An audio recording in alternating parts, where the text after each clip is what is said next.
and expression, age, sexual orientation, ability, physical appearance, body size, race, ethnicity, religion, or lack thereof. We do not tolerate harassment of any participants in any form.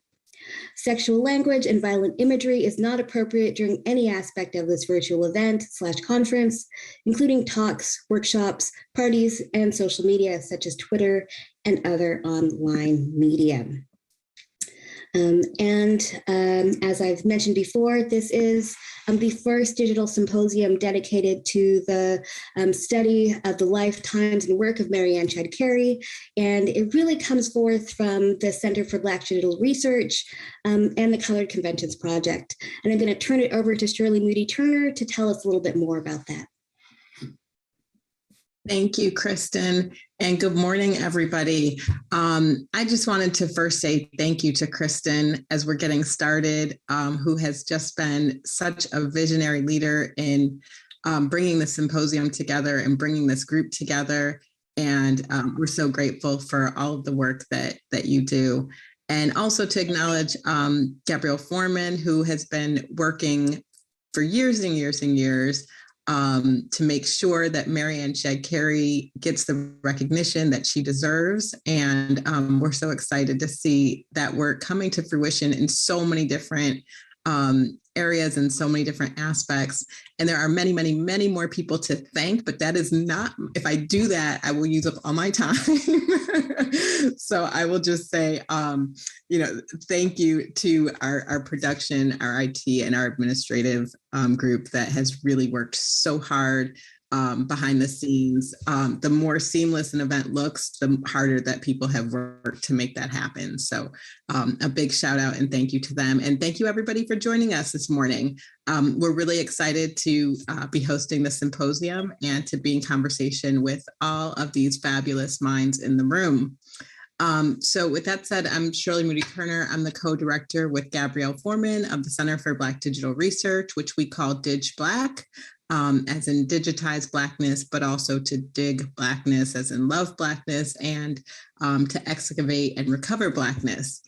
DigBlack is an archive and pipeline building project that is committed to preserving Black organizing histories in the long 19th century and to building future generations of Black scholars who share in our mission and continue and expand our work. DigBlack is home to the award-winning Colored Conventions Project, to Douglas Day, and to the newly launched Black Women's Organizing Archive. The Colored Conventions Project, as many of you already know, or maybe you don't know, was founded almost a decade ago now by Gabrielle Foreman, Jim Casey, and Sarah Patterson at the University of Delaware, and it moved to Penn State 2 years ago. The Colored Conventions Project brings histories of Black organizing to digital life by recovering and making accessible the records that document the collective, collaborative organizing of the Colored Conventions movement. Throughout its history, CCP has been committed to documenting the often hidden roles of Black women in convention movement. Women like Marianne Shadd Cary, who fought and won the right to speak at the 1855 Philadelphia Colored Convention, despite the fact that women were not permitted to do so. The Black Organizing Archive takes up CCP, the Black Women's Organizing Archive takes up CCP's commitment to highlighting Black women's often invisible participation in the convention movement, moving women, Black women unapologetically to the forefront of Black organizing efforts. We do this by working with our many partners and collaborators throughout the US and Canada to bring together the often scattered records of Black women organizers, and by working with our community arts and education partners to introduce their lives and work to wider publics. This event is part of that larger project, building on the ongoing work and commitment of CCP and an ongoing partnership with the Moreland Spingarn Research Center, Archives Ontario, the Library of Congress, and many others. We are excited to join with each of you here today in foregrounding the work of Marianne Shadd Cary and Black women's organizing in the long 19th century. It is my honor and pleasure to introduce Dr. Jane Rhodes. As many of you know, Dr. Rhodes is the author of the award-winning biography, Marianne Shadd Cary, The Black Press and Protest in the 19th Century.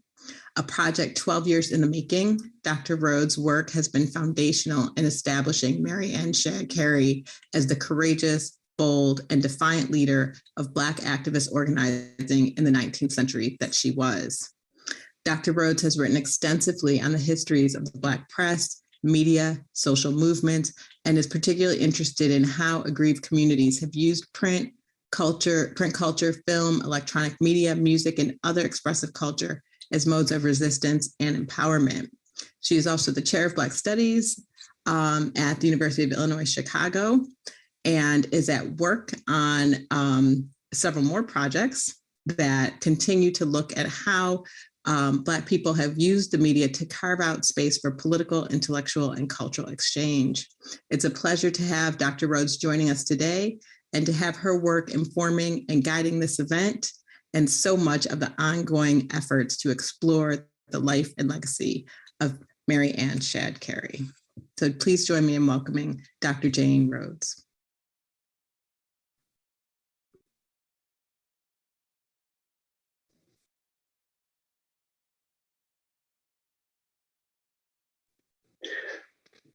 Good morning, everybody. And thank you, Shirley. I really appreciate the kind words. I am thrilled to be here, and I'm really excited to hear everybody's work on developing this history and legacy of Marianne Shadd Cary. I have to tell all of you, and certainly the folks like Gabrielle and Shirley will understand how extraordinary it is to see one's work from many years ago being the seed for new scholarship. Most of us write books, they go into obscurity. You don't expect that there's going to be, successive generations of developed ideas and developed scholarship. And so for me, it is a particular honor to see all of you here really developing and expanding and interrogating this history and the life of this woman. And, it couldn't be more relevant in 2021 than it was when I published the book back in the 1990s. Of course, there have been a lot of ongoing conversations. Some of your keynote speakers are going to be sort of mapping out, the terrain of the scholarship on Marianne. But I think this is something markedly different. And I'm so excited that there's going to be a collection that is going to sort of instantiate your work and continue to carry it forward. Marianne Shadd Cary's story is one that we have to keep telling. It is so critical not only for Black women's history, but for sort of understanding all the dynamics of race, gender, activism, and inequality, even in our time. And so, the one thing that I want to sort of shout out is the sort of important work that Gabrielle and Shirley and Kristen and others of you are doing to digitize this history. When I was writing my dissertation and working on this book, nothing was digitized, of course. I spent my time with microfilm and in dusty archives, and really sort of having to go through and collect material myself. And the digitization of Black history, of Black women's history, has been a remarkable development that really makes everyone's work possible and really expands this. The Colored Conventions Project, is hard to imagine that it's 10 years old now. I mean, that has been a remarkable project that many of us have used. And the Center for Black Digital Research that many of you are involved with, I see that as being a sort of landmark for advancing scholarship. So, with new technology and new energy and new theories and developments, I think there is a whole new world of work waiting for all of us. And I can't wait to see what you all are going to bring to the table. So good luck today and tomorrow. I'll be in and out with you, but I'm really, really, really excited to hear your work and to see this move forward. So thanks so much for inviting me. Thanks to all of the organizers for putting this together, and good luck.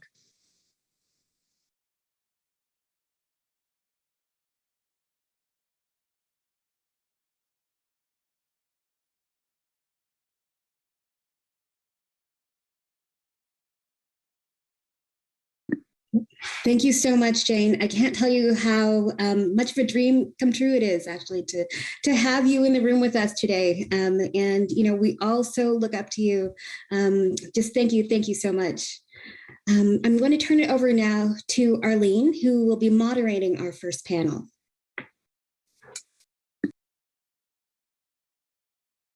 I'm going to be the moderator for our first panel, entitled Preventional Freeman, Transnational Free Woman.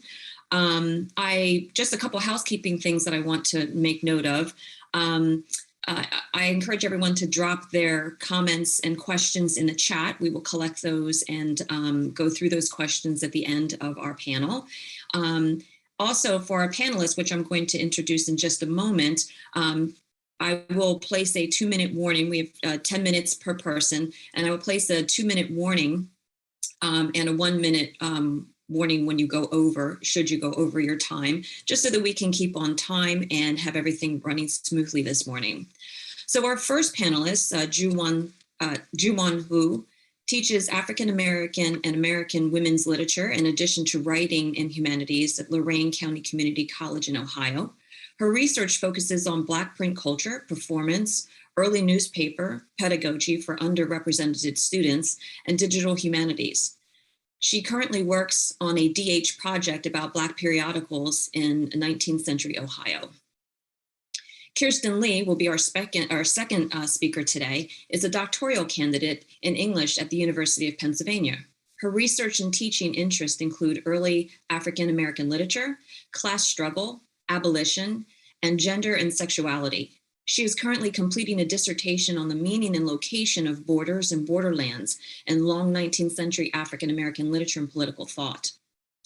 And our final speaker today will be Brandy Locke, who is a doctoral student at the University of Delaware. She is interested in African American women writers of novels, pamphlets, newspapers in the Reconstruction era. Okay, so I would ask our first panelist, if you would, take it away for us.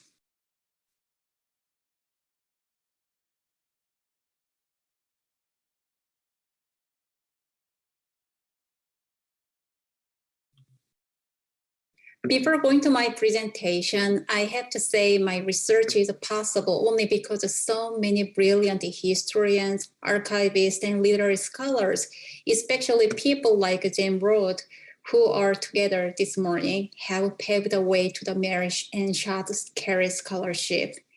As my argument has many gaps to be filled through further research and collaboration, any flaw in my work results solely from my own mistake. Therefore, I sincerely appreciate the suggestions and corrections for my essay so that I can make it more historically accurate and scholarly conscientious.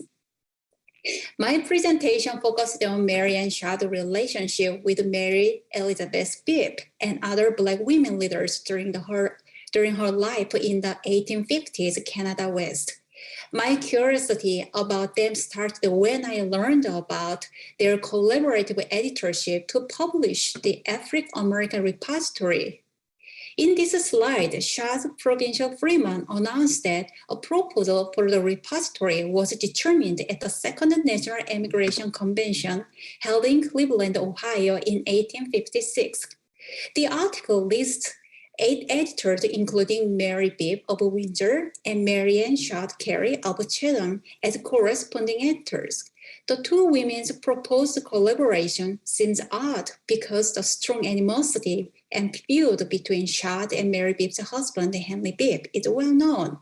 And as the biographies of Shadd Cary suggest, Mary Bibb has also been considered her husband's faithful conspirator against Shadd. What happened between Shadd and Mary Bibb? Of course, we may assume that their collaboration was only a proposal because no actual copy of the repository survived, or that Mary Bibb remained Shadd's antagonist because of her faulty character. Nevertheless, I find Shadd's relationship with Mary Bibb worth investigating for 2 reasons.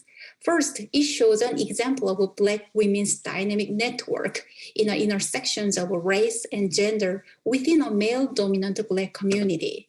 Second, Our examination of the two marriages challenged the previous scholarship of Marianne Shadd as a lone heroine who fought for Black women's rights when the Black leadership was predominantly male.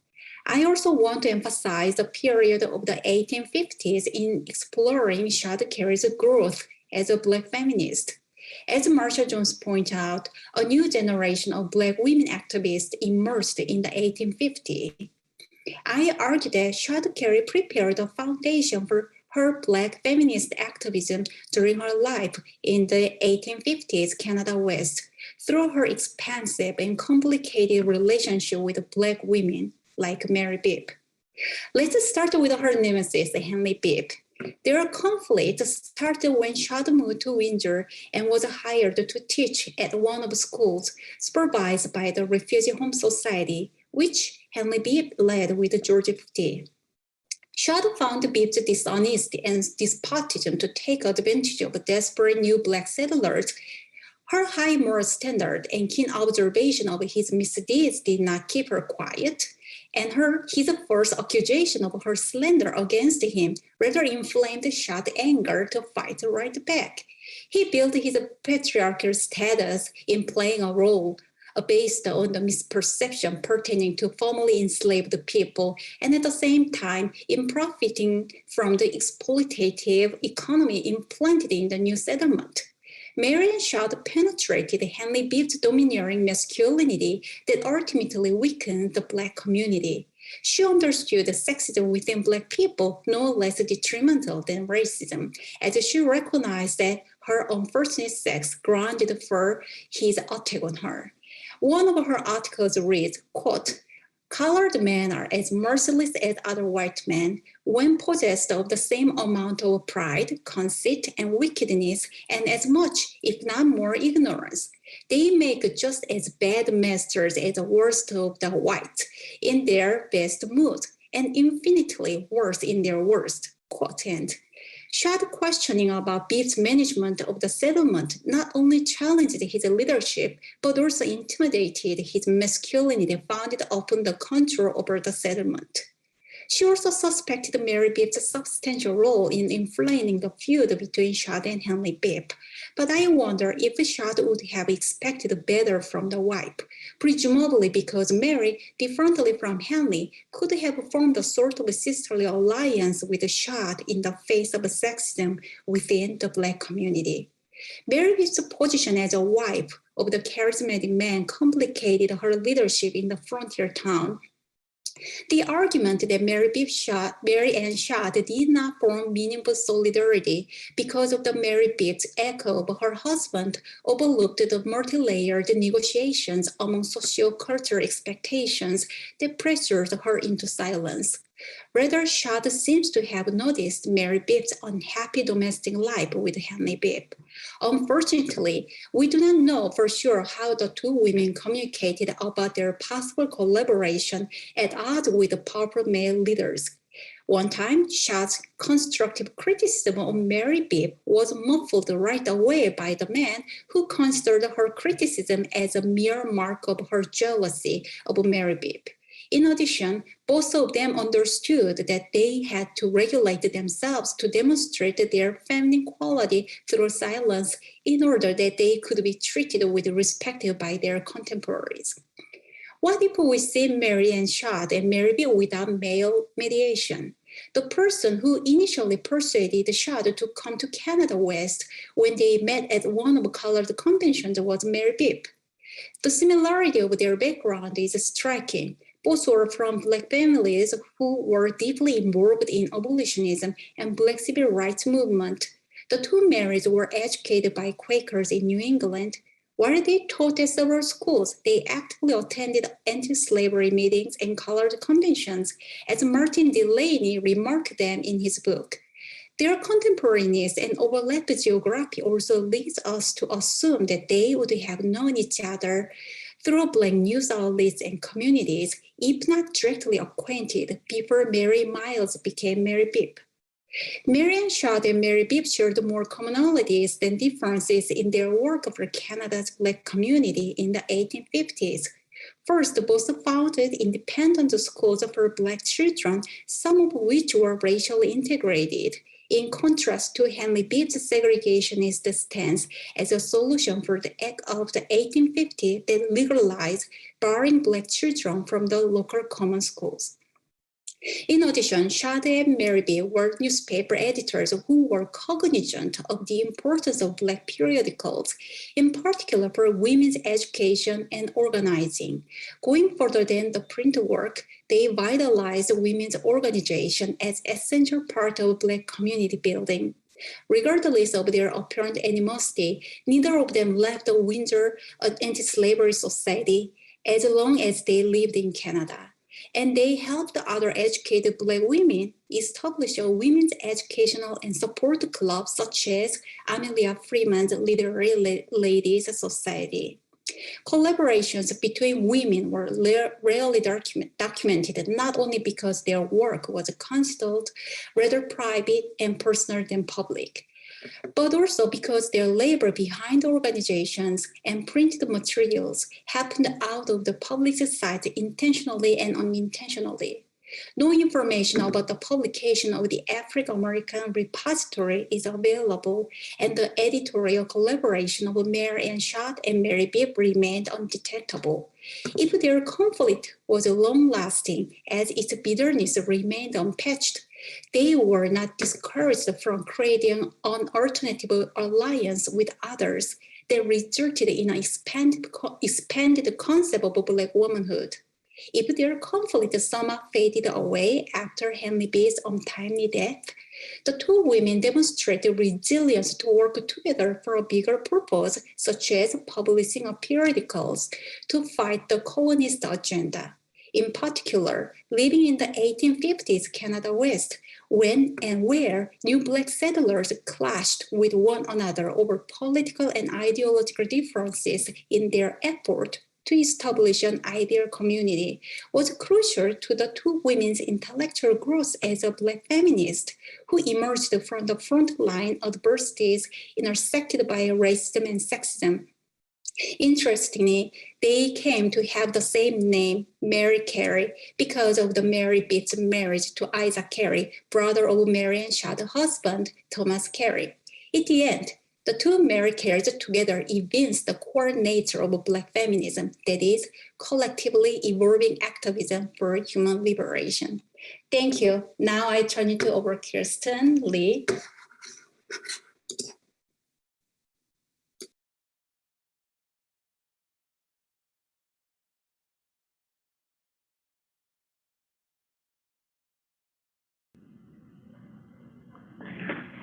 Good morning, everyone, and thank you, Juwan, for that introduction.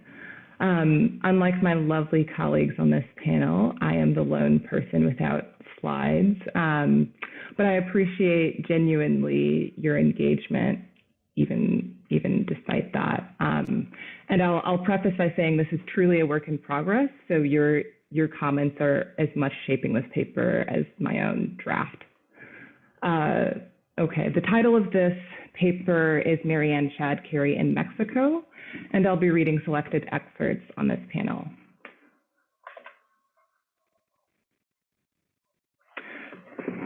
Marianne Shadd Cary's major political positions cannot be reduced to her migratory patterns. Indeed, as my essay ventures, in her writings, Shadd outlines how the geopolitical situation of the 19th century Americas requires Black peoples and their allies to prepare for expatriation, acknowledging the political promise, but also risks of immigration. Shadd's promotion of Canadian immigration is ultimately a hemispheric argument about abolition, and thus is much concerned with Central and South America as with the United States. Throughout her political career, she encouraged her Black audience to be aware of the political risks of Mexico's precarious anti-slavery position as a territory of interest to Anglo slaveholders, while encouraging readers to be prepared to build abolitionist Black enclave there all the same. Some critics may note that Shadd's immigrationist platform fixated on Canada as a terminus for Black outmigration in the Americas. But to focus only on the Canadian arm of Shadd's political awareness is to is to too closely link the settler aspirations of Shadd's platform to land ownership and to Canadian sentiment at that. Looking at Mexico in Shadd's platform more deeply interrogates the role of land in outmigration in her view of Black liberation. But what I am particularly interested in is why Shadd was so confident that Mexico was the wrong destination for Black outmigration in this period, given that such an outmigration was already underway. I submit that Shadd's confident refusal of Mexico as a Black settler colony is less about her designating Central America as a poor choice for Black outmigration, rather than as about an awareness of how slaveholding interests already had staked a claim on, signaled an interest in acquisition in South America, in addition to the fact that within Shadd's lifetime, she had already seen Mexico lose territory and become a haven for North American slaveholders. Shadd's skepticism was based both on the recent past and the political turbulence of the 1850s.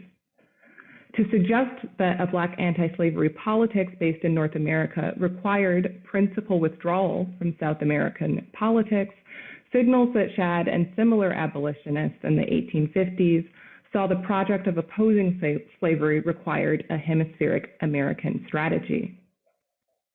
Rather than to discredit immigrationist efforts through reading for their contradictions alone, I consider how Shadd's return to the US and her refusal of Mexico as a Black abolitionist destination might be related. By way of hypothesis, I submit that Shadd's political objectives regarding immigration are less landholding or even outmigration, but rather a Black freedom of movement in the Americas, a freedom tied to the ability to both leave and to return. The northward priority of Shadd's political platform then is countervailed by her southward return to the United States. Both of these movements are tactical illustrations of how Black abolition required the abolition both of human bondage and also borders. Though Robert Reed Farr on the topic of Black American intellectual and activist tradition will write about the early to mid 20th century that, quote, progressive theorists and activists begin to see the Black American community as a sort of internal American colony, unquote, we can observe similar phenomena already underway a century earlier, particularly in the political disagreements between Black nationalists who favored, put simply, the creation of a domestic Black colony or of a settler Black colony abroad. What remains a question for me, at least, is what land politics correspond to that kind of nationalist project? Is it a settler politics if colonists do not care about land ownership, but do care about property rights? While recent turns in Black geography have offered alternative formations for seeing and thinking racialized relations to land forms, I propose in turning to Shadd that we still need a framework beyond fugitivity to think Black freedom of movement in the Americas in the 19th century. In this chapter, I begin to imagine what kinds of language can describe Black migratory patterns in the 19th century Americas, of which self-emancipating peoples were a part but not the whole. I submit that Shadd's Black nationalism and immigrationist platform stand in opposition to each other, in the style discussed by Fred Moten.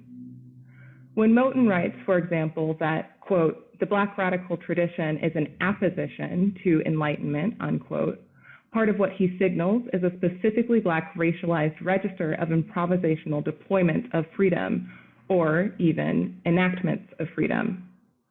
I want to read Moten somewhat literally and treat apposition as an on-the-ground tactic, as a geographic protocol, as a political cartography, and to read, quote, the performance of something like a detour, unquote, not only as a philological metaphor, but also as a metaphor for Black liberatory practice in the 19th century Americas. That is to say, I'm interested in apposition, not only in the lyric register Moten hears it in, but as a deployment of movement and migration that is adjacent but not independent of. Seen thusly, Shadd's immigrationist platform stands in apposition to her nationalist sensibilities rather than in opposition, and this grammar is visible at the level of her prose. Similarly, Shadd's Canadian immigré solicitation for Canadian immigrants stands in opposition to her Mexican refusal. She refuses Mexico and accepts Canada, as though both gestures are part of the same political project of Black emancipation. In the case of apposition, adjacency produces not a relation between two independent elements, but a relation of identification, of elaboration, of redescription. If we think of apposition as a spatial tactic at the scale of the human rather than at the scale of the sentence, it makes it possible to see migration as a relation of adjacency rather than flight. If immigration can be seen as a positive tactic of nationalism, then Shadd's political platform on hemispheric abolition refocuses us on the interiority sustained through migration rather than on border crossing and displays of state sovereignty implied therein. What makes the leaving, the immigration, more radical is the idea not of its permanence, but of its temporariness, of its conditionality, of leaving on one's own terms, but also reserving and eventually exercising that right to return. Of course, the colonizationist movement had already capitalized in the same period and deployed against the project of Black liberation the language of return. But I suggest that Shadd saw the expedience of a Canadian out-migration clearly, but that she never saw it as the only or final destination for Black immigrants and self-emancipating enslaved peoples in this period. For Shadd, abolition is movement par excellence. Thank you. And I'll pass it to my colleague, Brandy Locke. Thank you. All right. Excellent. Good morning, everyone, and thanks for joining us. So I'll go ahead and begin with my presentation entitled, They Would Agitate for Independence of Thought and Action, Marianne Shadd Cary's Black Feminist Organizing in Washington, D.C., 1867 to 1893. By and large, scholarly and public acknowledgments of Marianne Shadd Cary's radical stances on Black women's rights and gender roles center her pamphlets and editorials for the Provincial Freeman prior to 1860 when she lived in Canada. Although she continued her advocacy work for another 3 decades after leaving Canada, scholarship on her later years is far less robust than that about her life prior to returning to the US in 67. I argue that studying Shadd Cary's activism from 67 to 93 brings into focus the way proto-Black feminist politics evolved in response to the failures of Reconstruction and the backsliding of the nadir for Black women in particular. Perhaps that is exactly why her story seems to wane, despite her moving to the political epicenter that was Washington, D.C., and setting her professional and political sights on new heights just when Black communities occupied the center of America's post-war rebuild project. I contend that her mounting dissatisfaction with women's continued marginalization in movements and their continued precarity in society inspired a profound transformation of her political consciousness and organizing methods. Locating her within the larger tapestry of women's organizing histories is important not only to her legacy, but also to today's activists using the past to frame and chart a path through what some see as a third reconstruction in American society and politics unfolding today. Next slide. The end of the Civil War ostensibly offered a more open, fertile space in which to continue much of her activism. And in particular, she turned her attention to the work of labor organizing and education when she moved to DC in 69. It's evident that Shadd Cary found the city to be an arena significant enough to match her ambitions and her experience in the highest circles of Black politics and industry. Having dedicated her life to advocating for the kinds of cultural and political conditions conducive to stabilizing displaced and migrating Black communities, DC's function as a central node for supporting newly freed men, women, and children, and reconnecting them to networks of Black kin and community was a natural progression from organizing Black resettlement communities in Canada. Shadd Cary sought to deepen her knowledge about America's political economy and her role in DC-based Black political organizing through her legal career and participation in the Colored Conventions movement, but enduring sexism illuminated the limitations of her approach. Next slide. The Colored National Labor Convention in '69 brought leaders across the country to discuss issues of utmost importance to Shadd Cary: the education, support, and defense of Black workers and their labor rights. However, for the first 2 days of the convention, women received only 4 perfunctory mentions in speeches and resolutions, strictly in lip service to an agreed philosophical stance around not excluding or discriminating against workers and apprentices on the basis of sex. The convention proceedings note that the closing remark on the second day by Southern politician James Thomas Rapier, who would later become a U.S. Congressman for Alabama, was that, quote, "As to women's rights, he hoped it would be confined north of the Ohio River," end quote. Her response to his dismissive rejection of women's enfranchisement is only noted on the record as, quote, "Mrs. Mary Cary of Canada made a few remarks and the convention adjourned," end quote. Next slide. After all of the other committees had reported and presented their addresses, Shadd Cary, quote, "addressed the convention at considerable length, her remarks being chiefly confined to the rights of women and the justice of the recognition by the sterner sex," end quote. While the particulars of this retort were not recorded in the proceedings, what followed included a recognition of her renaming her role and group as, quote, "Chairman of the Committee on Female Suffrage," end quote, their resolutions on women's labor protections, and a report on the status of women workers. The resolution acknowledged that labor organizing among African Americans was indeed in its infancy.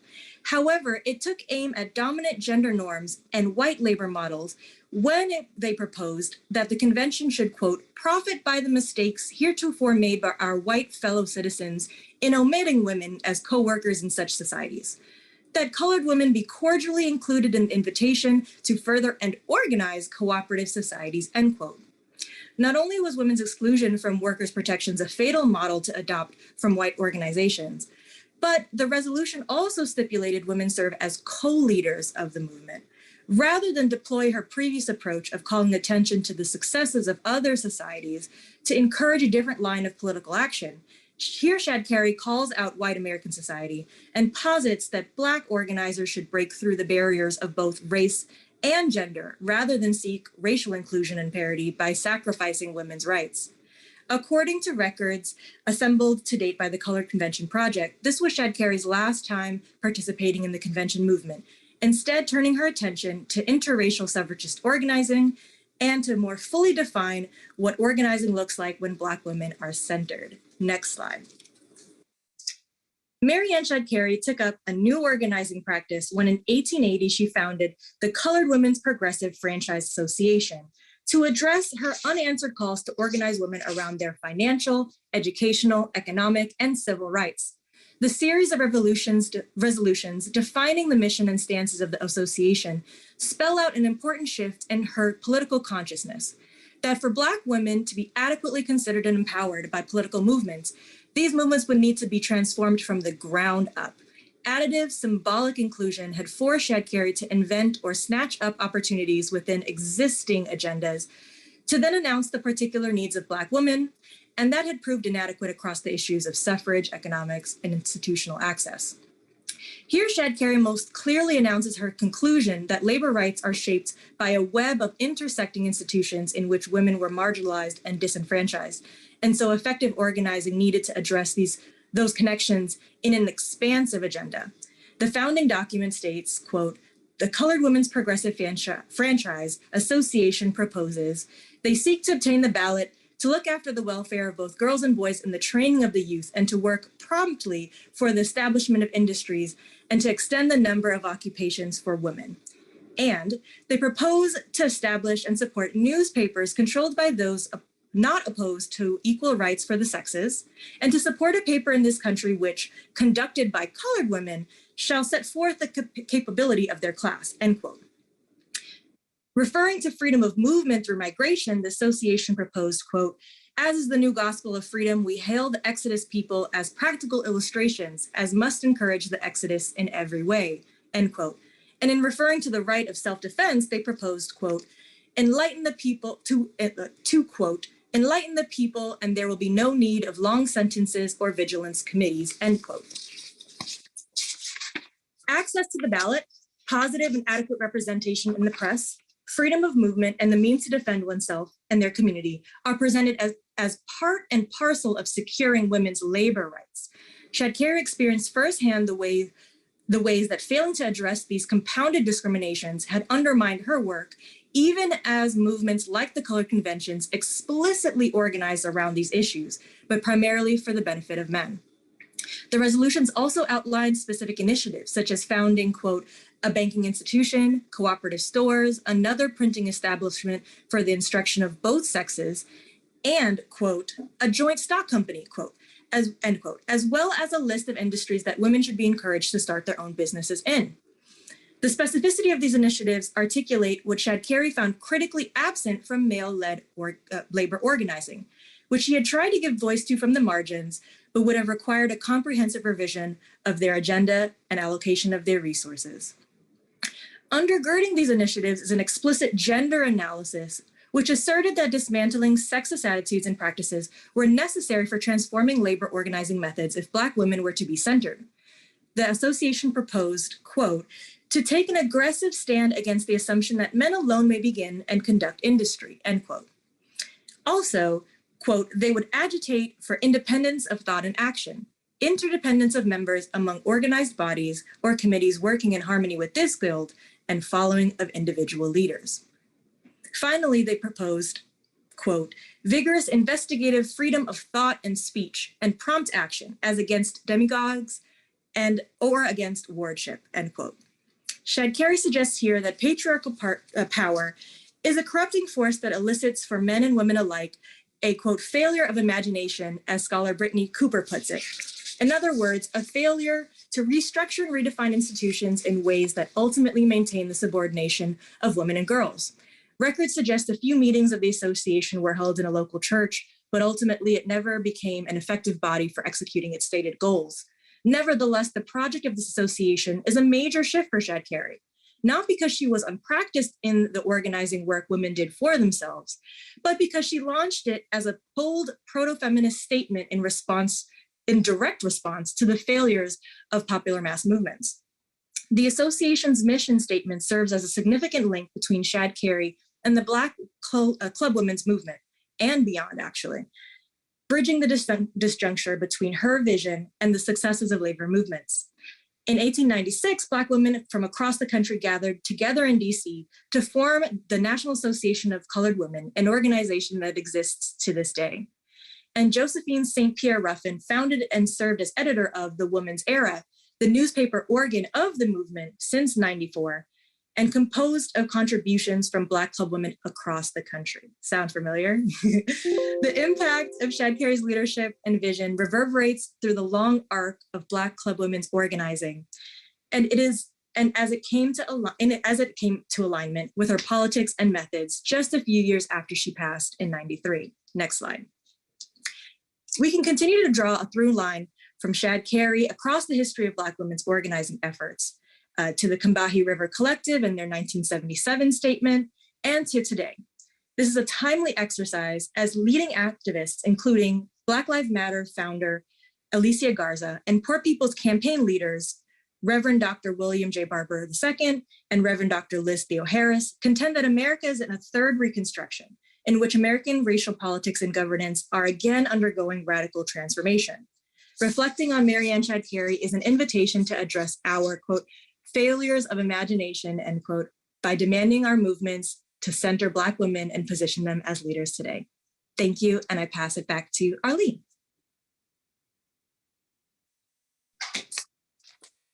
Thank you. I want to say thank you to all of our panelists. Such interesting and intriguing work. I do ask that if you have questions to go ahead and drop them in the Q&A. But first, before we open up the question and answer session, I'd like to ask the panelists if you all have questions for each other. I see a lot of overlap in your work. So I just wanted to open that up and offer you all a few moments to see if you have questions that you can pose to each other.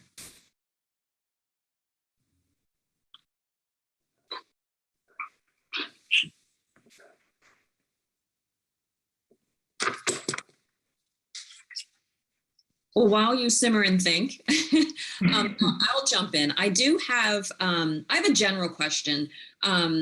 So I worked on an exhibit over the summer for Marianne Shadd Cary that we're going to be doing down here at the Delaware Historical Society in Wilmington.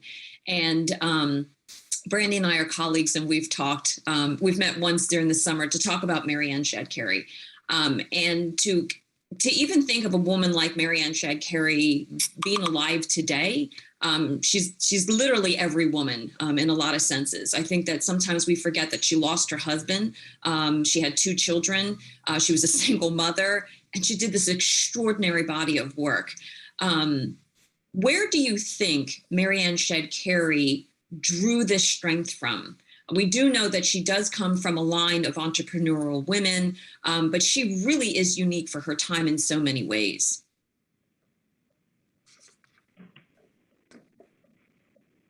If you guys don't mind, I'll go ahead first, because the longer study that I'm doing in conversation with what I presented today about her organizational life is also to look at the ways her personal and individual struggles were intertwined in the agenda of this franchise association, and just generally her responses to the failures of other movements to center and secure the rights of Black women. And I think the strength really comes from all of the ways that she saw her struggles and her immediate situations and goals as being tied to a structure that she could transform and that would transform the lives of women across the country, right? So if she had not had the prescience to see the ways that structures determined many of the outcomes, many of her failures, then it would be easy to sort of default into a sense of herself being this lone, unique outcast that simply fails at what she does, or is simply in a moment radical enough or bold enough, but is not actually rooted in something larger and profound that causes that motivation. Mm-hmm. When you sort of pull that apart and see that she's really speaking on the structure, she can stand in for so many of her peers, so many of the women that she's advocating for. And so she boldly uses herself and this embodiment to stand in for those moments where, you know, very vulnerably, she puts herself on the chopping block and uses her body and her ideas to stand in for the collective she's speaking for. Yeah. Yeah, what you said, Professor Luck, resonates so much with what I was thinking about. And I appreciate your ending on the way that her body is something of a synecdoche, right? Like she deploys it very deliberately in this way. I'm thinking a lot about her migrations, many of which are not only to Canada, but we might see them as internal to the States as well. And so I see it, as I see it for Shadd, if freedom is the theory, then movement is the practice. So like leaving Delaware, moving to New York, returning to the US, migrating and crossing state borders in pursuit of sort of organizing on behalf of union forces, that all to me signals something of a political practice, but a political commitment relatedly to the idea that organizing requires, in some ways, like you're saying, Dr. Luck, like putting yourself on the line physically, but moving about, like being willing to go where people are. And to do that as an unaccompanied woman is particularly radical, I think, in ways that the Colored Conventions Project has already sort of reminded us in reconstructing the archive of the speaker circuit of sort of Black women in the same period. But yeah, that scale of embodiment feels really critical to identifying the nexus of like Blackness and feminism as we're understanding Shadd Cary. I can briefly add to Kirsten and Brandy. One of the letters, George Whipple's letters about the, Shadd Cary is striking to me. During the research, he said, she's very self-sufficient to defend herself. So she does not need other people's defense of her, but she knows how to do it in the field with Henley Bibbs. And that line is very striking to me. It seems like she emerged from the beginning as a very strong woman who knows what to do. And I do not want to belittle by emphasizing her strengths only came from her conflict with other male leaders, but I want to see her strength is more alliance with other Black women, even though I did not mention she worked with Sojourner Truth and they have some personal interaction, and Elizabeth Greenfield, the musician and performer, and she also has a kind of relationship with Francis Watkins Harper, and she wanted to learn from them so actively, and then she wanted to adopt their skills and their talent into her own work. So Shadd Cary, she continuously try to grow as somebody she idealized. So her adaptability and resilience is very key to her strengths, to my view. Thank you. Thank you. We actually have a question. Dr. Rhodes, if we could unmute Dr. Rhodes, I see a hand there. My question is in the chat, but I am happy to restate it. Thanks to all three of you for really fascinating discussion. I just wanted to expand this question a little bit to ask you, how much of this is sort of Shadd Cary's personal attributes? I mean, to what extent do you see this as her as an individual, as opposed to a kind of broader political awakening that's happening around for Black women during this period? Because clearly she seems to be saying what perhaps other Black women are feeling. So I wonder if you could talk a bit about that.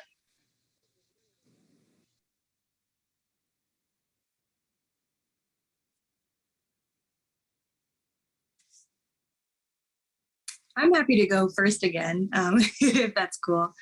I think it's important to really blur those lines actually between her and the movements. Not to say that it doesn't serve us to trace the ways that she's unique, right? One of the things that I found really compelling is that in the 1870s, she joins the National Women's Suffrage Association, which her peers, specifically Frances Ellen Watkins Harper, had really chosen to say, it was totally unacceptable to participate alongside women suffragists who were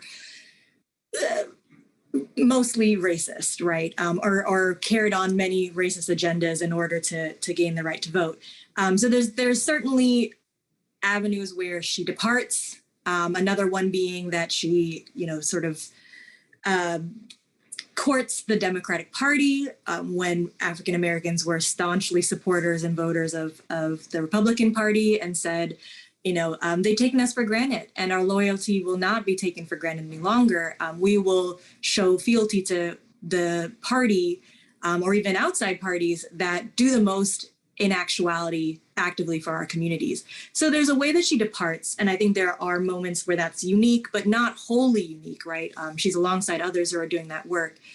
But if we go too far to disconnect her, I think we really amplify narratives that scholars like Elizabeth Calley have been trying to, sort of backtrack and say, hey, her uniqueness is not meant to cast her aside or to bracket her off, right? Instead, we want to actually understand the way she was, if anything, foregrounding or leading this cutting edge and evolution of Black political organizing that, part of what I really like to look at is the ways that it sort of slightly predates what was happening already across the country, then happening, particularly for the Club Women's movement.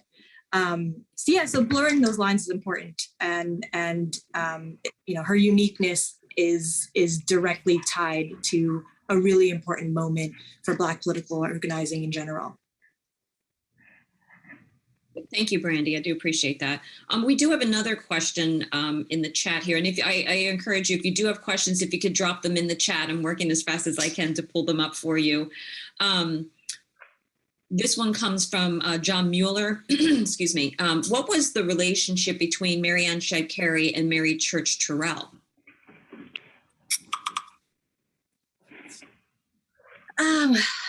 So in looking at the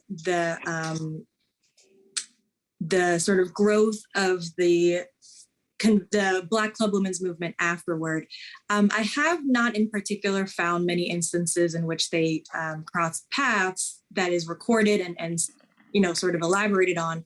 But it's very obvious that they're operating in similar circles with similar interests at national levels. And it's, no small thing that Tyrell later becomes president of the Club Women, the NACW, right? The Association of Colored Women. So I think there's a way that just like in examining the earlier relationship between Mary Bibb and Marianne Shadd Cary, I think there's so much room to develop what that looked like later in her life, right? I think, between newspaper coverage and looking at others' archives, we can really suss that out more in detail. But I would suggest, with familiarity of her personality and what was happening in the movement, I would say there was probably some sparks. I would say there was also a lot of resonance between the two, even if it was from a distance and sort of prematurely ended by her death in '93. Thank you. Kirsten or Juan, do you want to add anything? Or I unfortunately am less familiar with Mary Church Tyrell, but what the question prompts me to reflect on is similar, or maybe thinking along lines opened up by Juan in her paper, to what extent there are satellite figures alongside which we should be discussing Shadd, who we aren't. It's coincidental that all of these figures have the name Mary, but it maybe doesn't need to be seen as such, which is to say, how many, in what ways can we continue to undermine the exceptionalization and individualization of Black feminism as a political practice by fixating on historical figures who have to then circulate as the single representative? And whether or not Shadd is herself that single representative, I think we can continue to undermine, I would say, but it is making me think about how maybe the pair, as opposed to the individual, could help us to reconfigure that understanding of Shadd's own feminism. So in your opinion then, going back to Dr. Rhodes's comment then, do you think that Rhodes, that there's more than just feminism is a part of her personal attribute, and that she is representative of a much broader Black women's political awakening, and that she might have then had the personality traits to speak up? It's almost in a sense of being altruistic, being the lightning rod, if you will. That might be one thing to think about. But in your opinion, do you think that she is a part of a broader awakening, and that maybe she is more of a spokesperson, and that maybe some of her personality traits of being quite outspoken, being daring enough to basically put her body on the line in the ways that she does? I mean, she really took a hit from Henry Bibb. He really went in for her, and she did have some allies that stepped up to speak up for her, to speak up for her character. But in a lot of ways, she took the punch on that, in a lot of ways. In your research, would you all say that she may be at the forefront of a broader Black women's awakening in terms of activism, and that she might just be representative of that?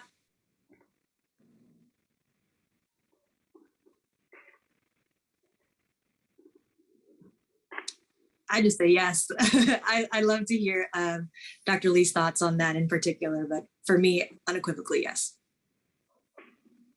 And Brandy, we've had some conversations about this. Exactly. One of our colleagues who's not with us today, but definitely so. So I don't want to put anybody on the spot. So perhaps, again, if you do have questions, we do have 2-3 more minutes that I will be able to get to your questions. Let me see, we have one in here right now, just a moment. Okay, so I do have a response from John Mueller then. So thank you for asking your question, my pleasure. And so thank you to Dr. Locke.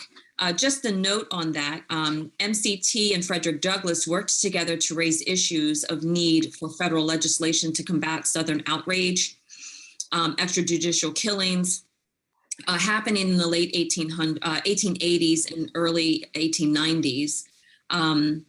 I haven't looked into Marianne Shadd Cary and Mary Church Tyrell, and or if they worked on raising the issue. I would think that Marianne Shadd Cary had something to say and or wrote about. Just thinking out loud here. And excuse me, I am just reading it straight from the quote, the chat to make sure that I'm getting this correctly.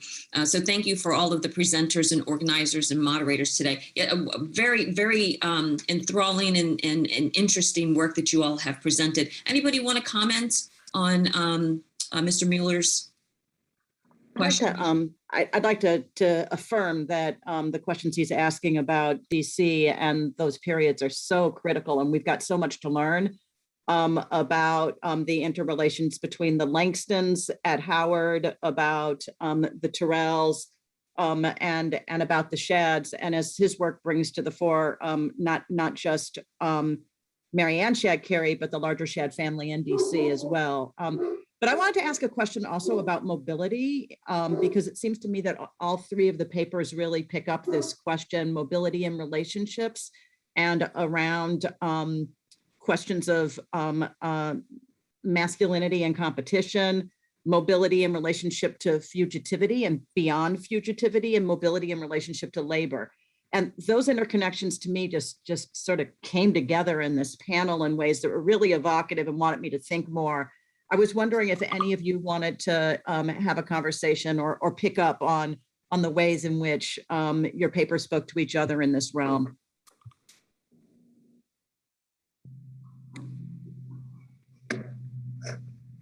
Couple of days ago, I began to read Mia Bay's Traveling Black. And while reading the book, I keep thinking about the mobility. What does mobility mean? It's not just Black people in general, but the Black women in the 19th century. And how the Marianne Shadd, what she would gain and what she would she would have lost during her extensive trip. I mean, she sacrificed her very personal relationship with her husband at the cost of her lectures and trips and attending so many conventions. So I'm wondering just her ability to appear the word she is requested to speak is proved how the Black woman could be flexibly grow through the network. And then she just attended there, not just to speak, but she observed other participants and then proved her presence through in the network. So when we talk about mobility, even though mobility does not mean to erase the evidence of the freedom, but at the same time, mobility can prove their strength and flexibility to prove their presence in the network of other Black women. Yeah, I just want to add that precisely situates exactly what I'm trying to discuss around mobilizing for Black women, and in this later part of her life, where in order for them to secure these rights, Shadd Cary takes up the work of mobilizing the image of Black women, dismantling sort of rendered erasure of their presence, their existing presence in the development of the nation and the Union, in the labor to rebuild this country and to build their communities. And so there's a way that visibility is necessary, right? Embodiment in advocacy is necessary in order to mobilize. And despite that being such a difficult and dangerous place to be, she doesn't, shy from it. If anything, she renegotiates her positions and renegotiates her strategies in order to become more visible, more mobile, not unduly fixating on a particular approach or political alliance or party, because mobility is essentially the key that will allow Black women in DC and beyond to secure their rights as voters and as workers. Thank you. I'll note quickly, too, I very much agree with both of your remarks. And I think it is worth acknowledging, too, that a lot of what motivates Shadd's movements are, in fact, labor, right? Like, is, in fact, the different ways that she's conceptualizing what it means to, like, support herself and to be able to live an independent life. And at times that is something like wage work. And at other times that is something like migration. And in my own sort of research, I keep on feeling this sort of need to reckon with what sorts of labor Shadd finds like worth migrating for. And one of her major complaints about why Central America and the Caribbean are not good destinations for outmigration is, in fact, that the labor immigrant would be most likely to be subjected to is plantation-based labor, regardless of whether or not it's necessarily equivalent to chattel slavery. She sees it as too proximate to even risk that sort of destination. And it's, in fact, that about Canada, she sees labor as dignified, labor as sort of upwardly mobile at all times, regardless of like class position. And she doesn't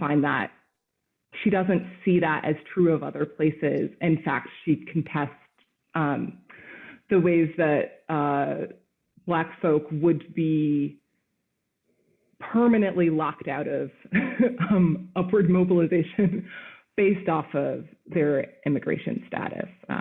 And that definitely feels related to things that you all brought up in your paper. So I thank you for that.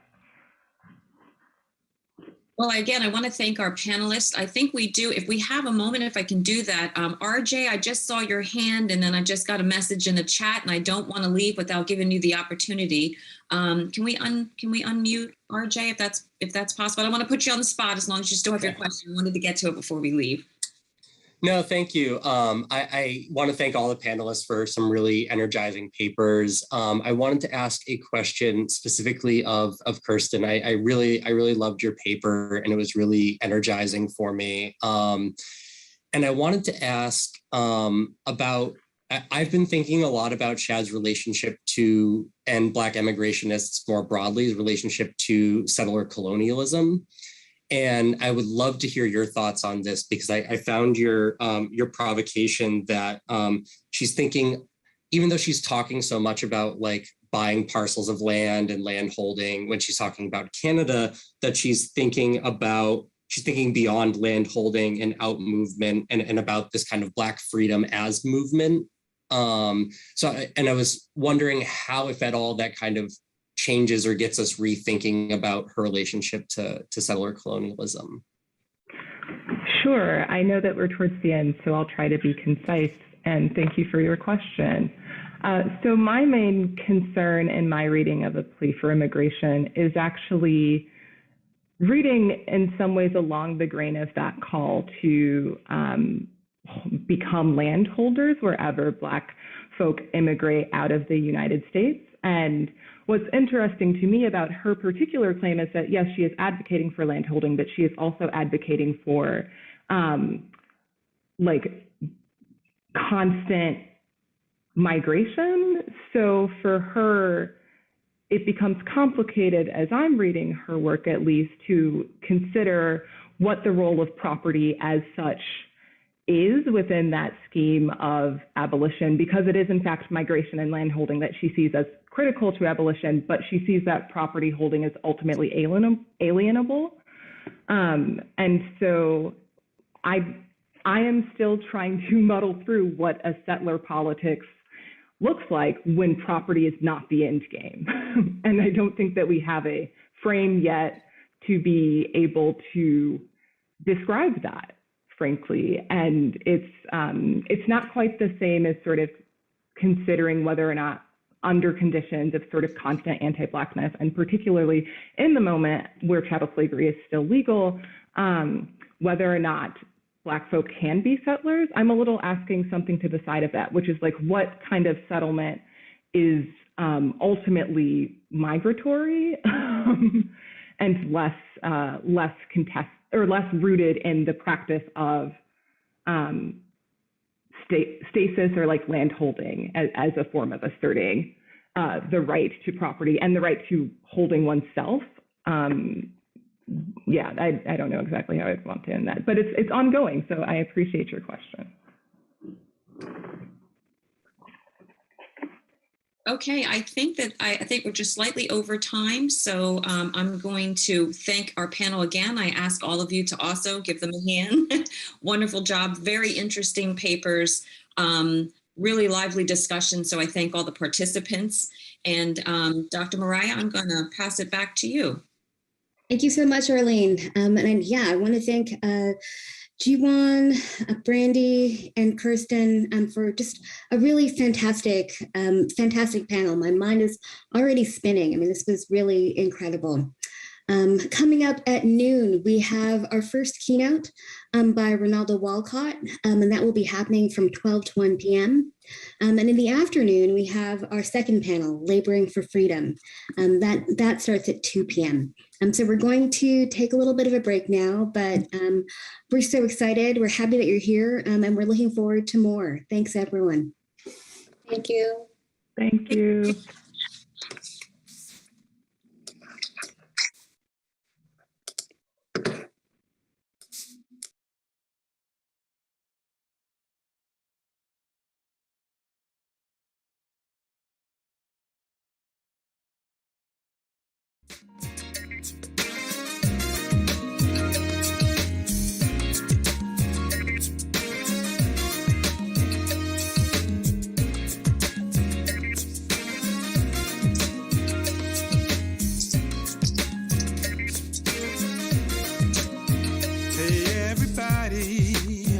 Across the world today, something is moving. Please don't get in the way. It's lifting spirits. The poor can feel its power. It's getting closer. This is no time to cower. Everybody. Another world is possible. Another world is needed. Another world is necessary. Can you see it? Another world is possible. Another world is needed. Another world is necessary. Can you see it? Hey, everybody across the world today, justice is calling for us to clear her way. She needs our voices. We need her cleansing hand. And all right, I think it's just us. It's time to take a stand, everybody. How are folks feeling? Any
you muted? Do you want me to?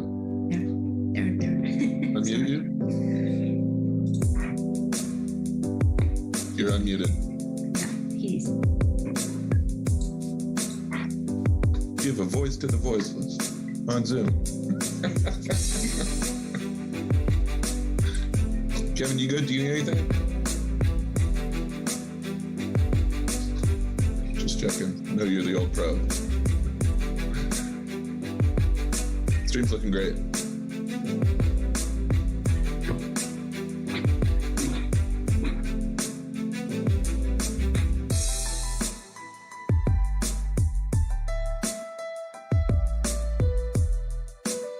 Yes.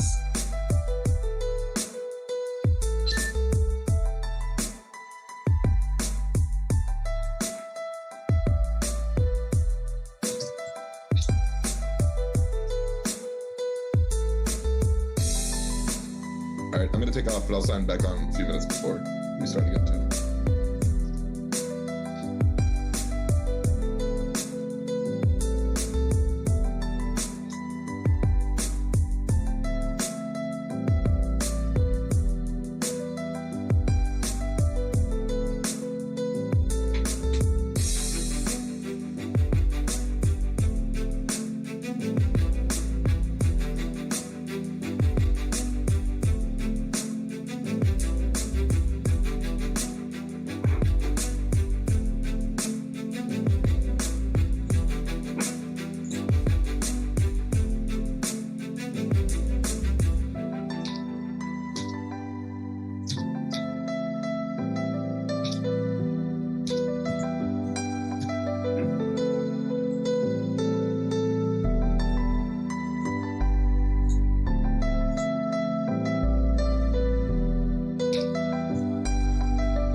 Across the world today, something is moving.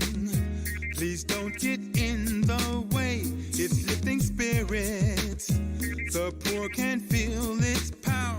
It's getting closer. This is no time to cower. Everybody. Another world is possible. Another world is needed. Another world is necessary. Can you see it? Another world is possible.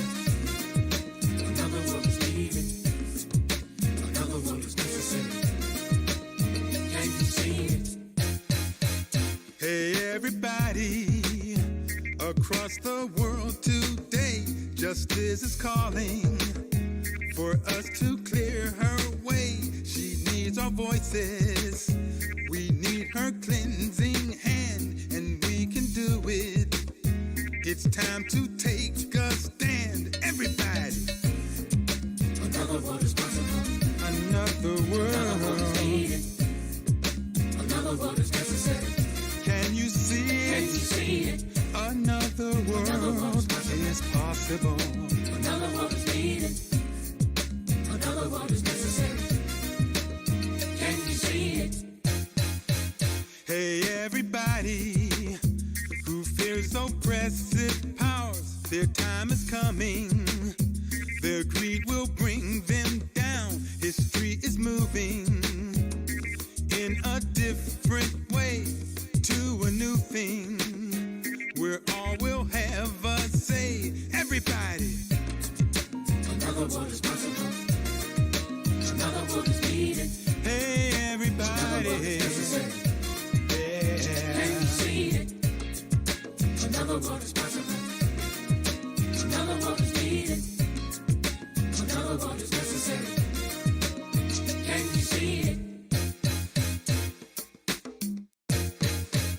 Hey, everybody across the world today, say sí se puede, and that means yes we can. And now Harambe, for some unity, let's work together for our equality. Everybody. Another world is possible. Another world is needed.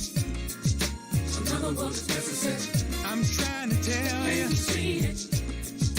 Another world is possible. Yeah. Another world is needed. Another world We is got to necessary. see it. Can you see it? Another world is needed here right now, and we got to have it. Another world is possible. Another world is needed. We got to have it. Another world is necessary. Can you see it? Another world is possible. Another world is needed. Another world is necessary. Can you see it? Another world is possible. Another world is needed. Another world is necessary. Can you see it?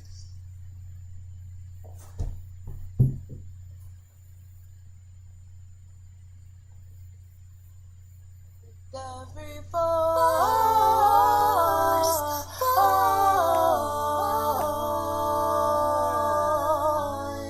lift every voice and sing till earth and heaven ring with the harmonies of liberty. Let all rejoice.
connected devices attached to your Wi-Fi connection or your Wi-Fi network. If you want to disconnect those or pause those, just to ensure a strong connection throughout your speech.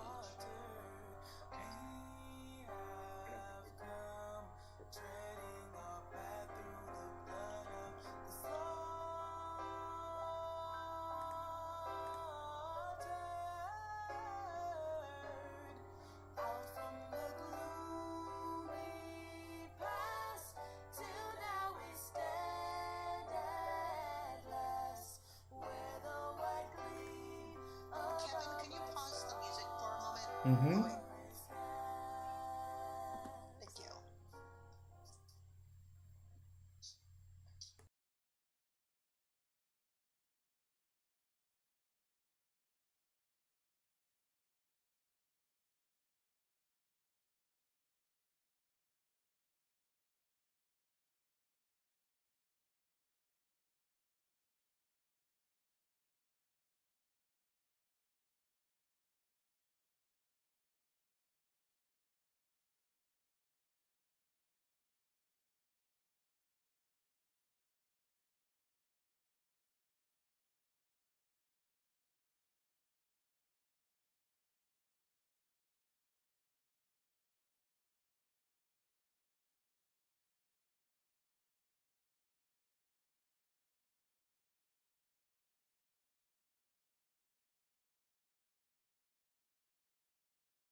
take a stand, everybody.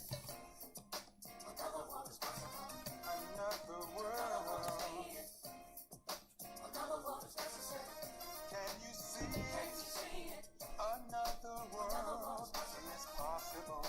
Another world is needed. Another world is necessary. Can you see it? Hey, everybody who feels oppressive powers, their time is coming. Their greed will bring them down. History is moving in a different way to a new thing, where all will have a say. Everybody. Another world is possible. Another world is needed. Hey, Another everybody. world is necessary. Can Yeah. you see it? Another world is possible. Another world is needed. Another world is necessary. Can you see it? Hey, everybody across the world today, say si se puede, and that means yes we can. And now Harambe, for some unity, let's work together for our equality. Everybody. Another world is possible. Another world is needed. Another world is necessary. I'm trying to tell Can you. you see it? Another world is Yeah, yeah. Another world is needed. Another We world is got to necessary. see it. Can you see it? Another world is needed here right now, right now. And we got to have it. Another world is possible. Another world is needed. We got to have it. Another world is necessary. Can you see it? Another world is possible. Another world is needed. Another world is necessary. Can you see it? Another world is possible. Another world is needed. Another world is necessary. Can you see it?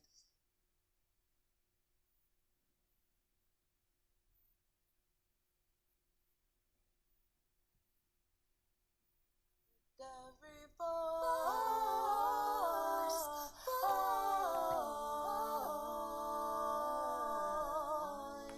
lift every voice and sing till earth and heaven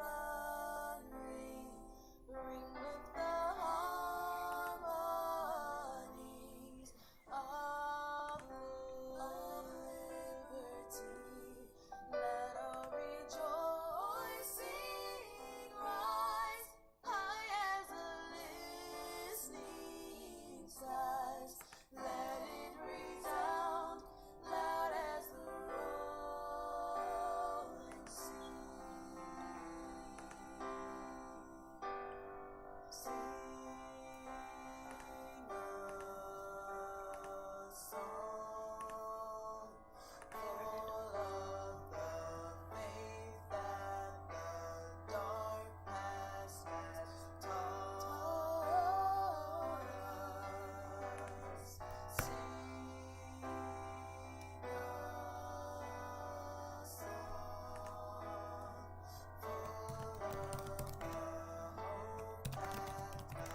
Hey, Kevin, I just sent you a text. Can we have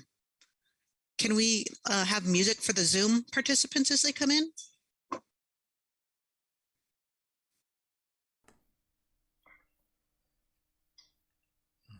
Kevin and Jen, I also just CC'd you on an email to RJ and Marla to make sure that they don't have slides. And if, let's put folks back in the waiting room until we are ready. Okay. Hello, everyone. I'm going to put you back in the waiting room until we're all set on our end. Thank you.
To the waiting room, we'll let them in a moment.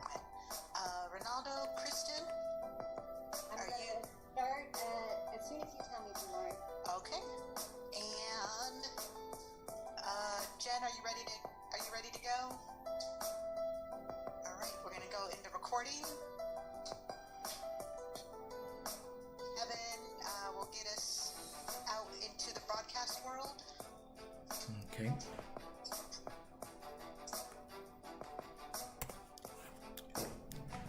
Lauren, you ready for me to do the drop in? What's the drop in? Just a countdown. Oh yes, please. Okay, turning down music.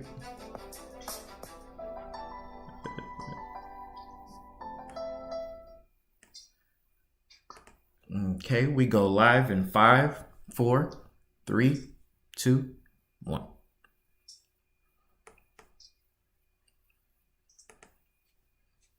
Kristen, go ahead. Good afternoon, good people. It is so good to see so many of you back here from our really thrilling and invigorating session this morning. We are incredibly lucky to have the first of our keynote lectures coming up, as well as another incredible panel starting at 2 o'clock.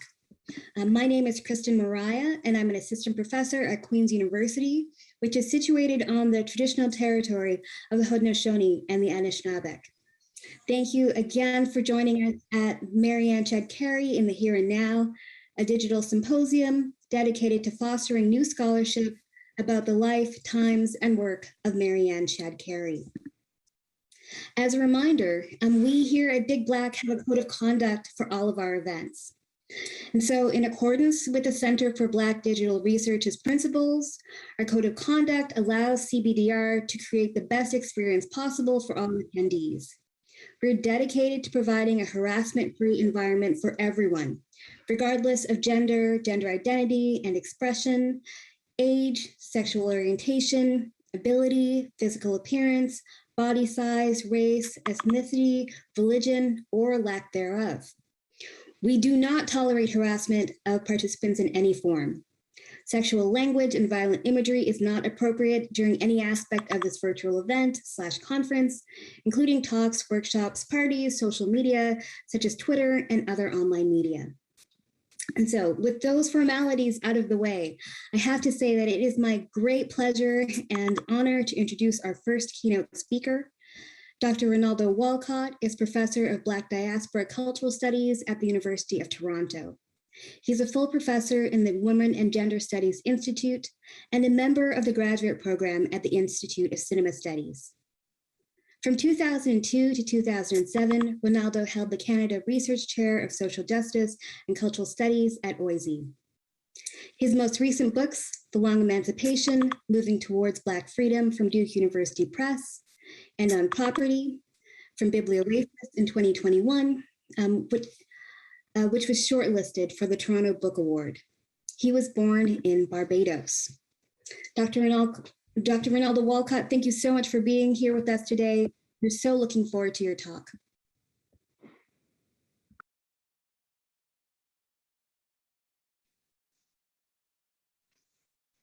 Thank you, Dr. Professor Kristen Moriah.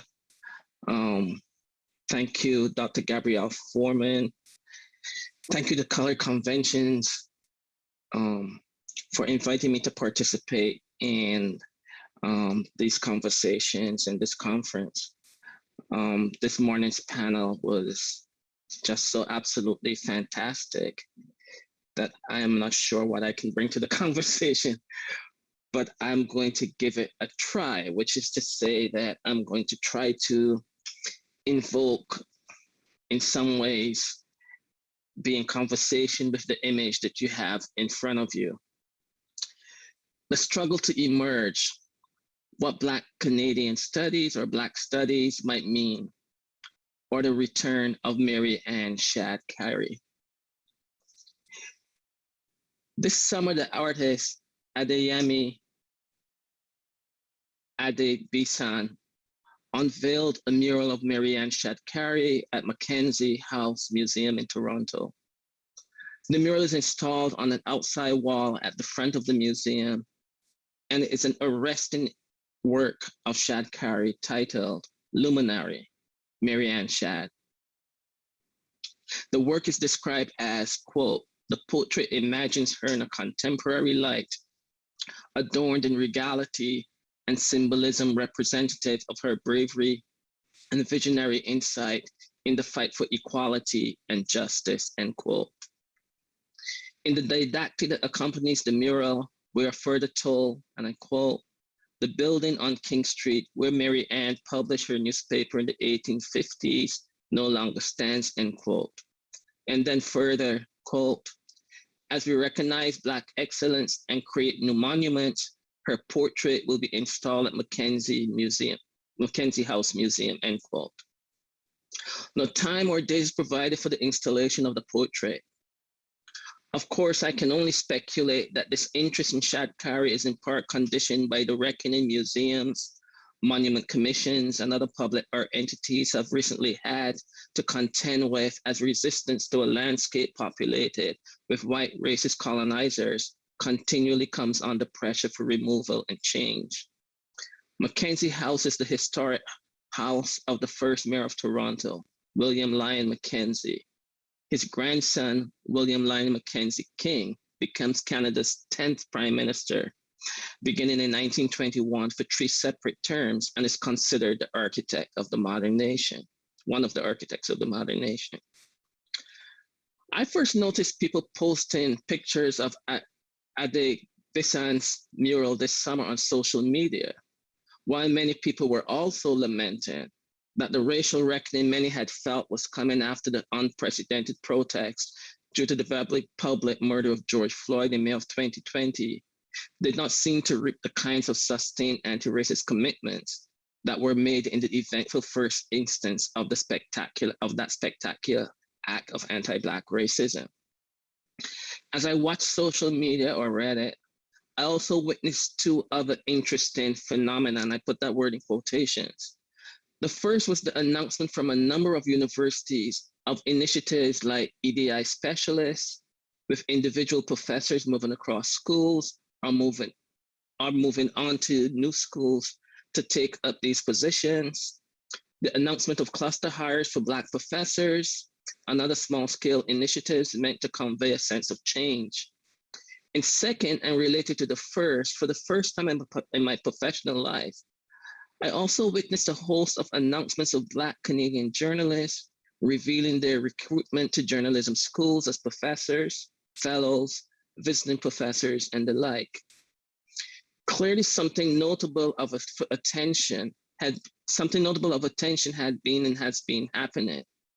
It is in this context that I returned to thinking with Marianne Shadd Cary. The direction I received from the conference organizers was very clear to me.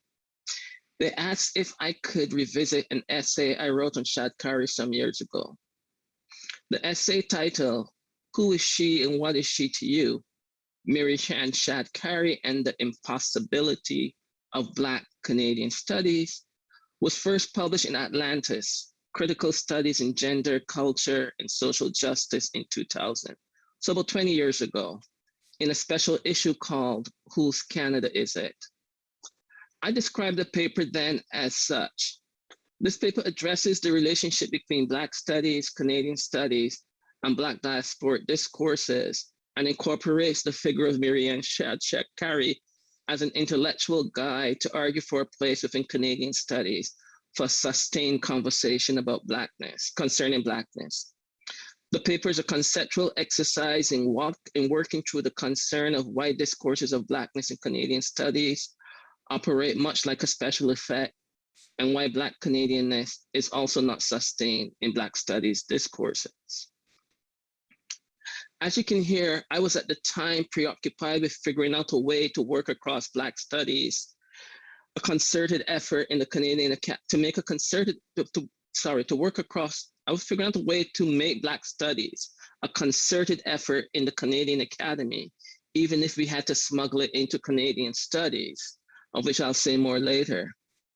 The essay was also occasioned by the founding of the Center for the Study of Black Canadian Studies, which we, myself and Professor Nancy Sanders, decided to house at the Robarts Center for Canadian Studies at York University, where I was then employed. Finally, the initial essay was to be enlarged as a chapter for the book I was then working on, but abandoned, Disturbing the Peace, The Impossible Dream of Black Canadian Studies. As you might tell from all the titles, we were trying to make something appear. The something was not just Black studies, because I would argue it was already here, but Black Canadian studies. The first part of the title of the essay came from the lyrics from Gladys Knight in the Pip song, "Who is She?" The last lyric in the first stanza of the song is, "God damn it, who is she and what is she to you?" I had been involved in various attempts to figure out how to sustain conversations of Blackness and Black life in Canada across various multidisciplinary fields that did not only understand it as recent or through the lens of multiculturalism. Shadd Cary was and remains the kind of figure who I believe could help me make that conceptual intervention. Her life in Canada coincided with and overlapped with Canada's Susanna Moodie, an immigrant white settler who published an important and foundational work, Roughing It in the Bush, in 1852. And in 1853, she published, Moodie that is, Life in the Clearings versus the Bush. These two works have become part of the foundational field of Canadian studies. There's much ink that has been spelt on Moodie. You can draw a true line from these works by Moodie to Margaret Atwood's Survival, A Thematic Guide to Canadian Literature, published in 1972. If Moodie is the feminist proto-hero of Canadian studies, no such case could be made for her fellow traveler, Marianne Shadd, who is barely ever commented on in the field of Canadian studies. As you all know, those of you who attended this conference, in 1852, Shadd Cary founded the Provincial Freeman, an anti-slavery newspaper, and she traveled widely in Canada and the Northern USA to seek subscriptions for it and to participate in anti-slavery rallies and meetings. Prior to founding the newspaper, Shadd had already published her pamphlet, A Plea for Immigration to Canada West, in 1852. I'm making a very simple correlation here.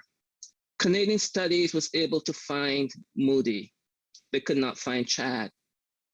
That difference was my initial interest, but it was also an opening for me to grapple with what Canadian Studies could never contain, no matter how hard it tried, and that Shadd would inhabit for the feel the structure of haunting, much like the lynching and roughing it in the bush that literary scholars in Canada rarely, if ever, comment on. Shadd's biography provided for me an opening to think Canada and to think beyond Canada.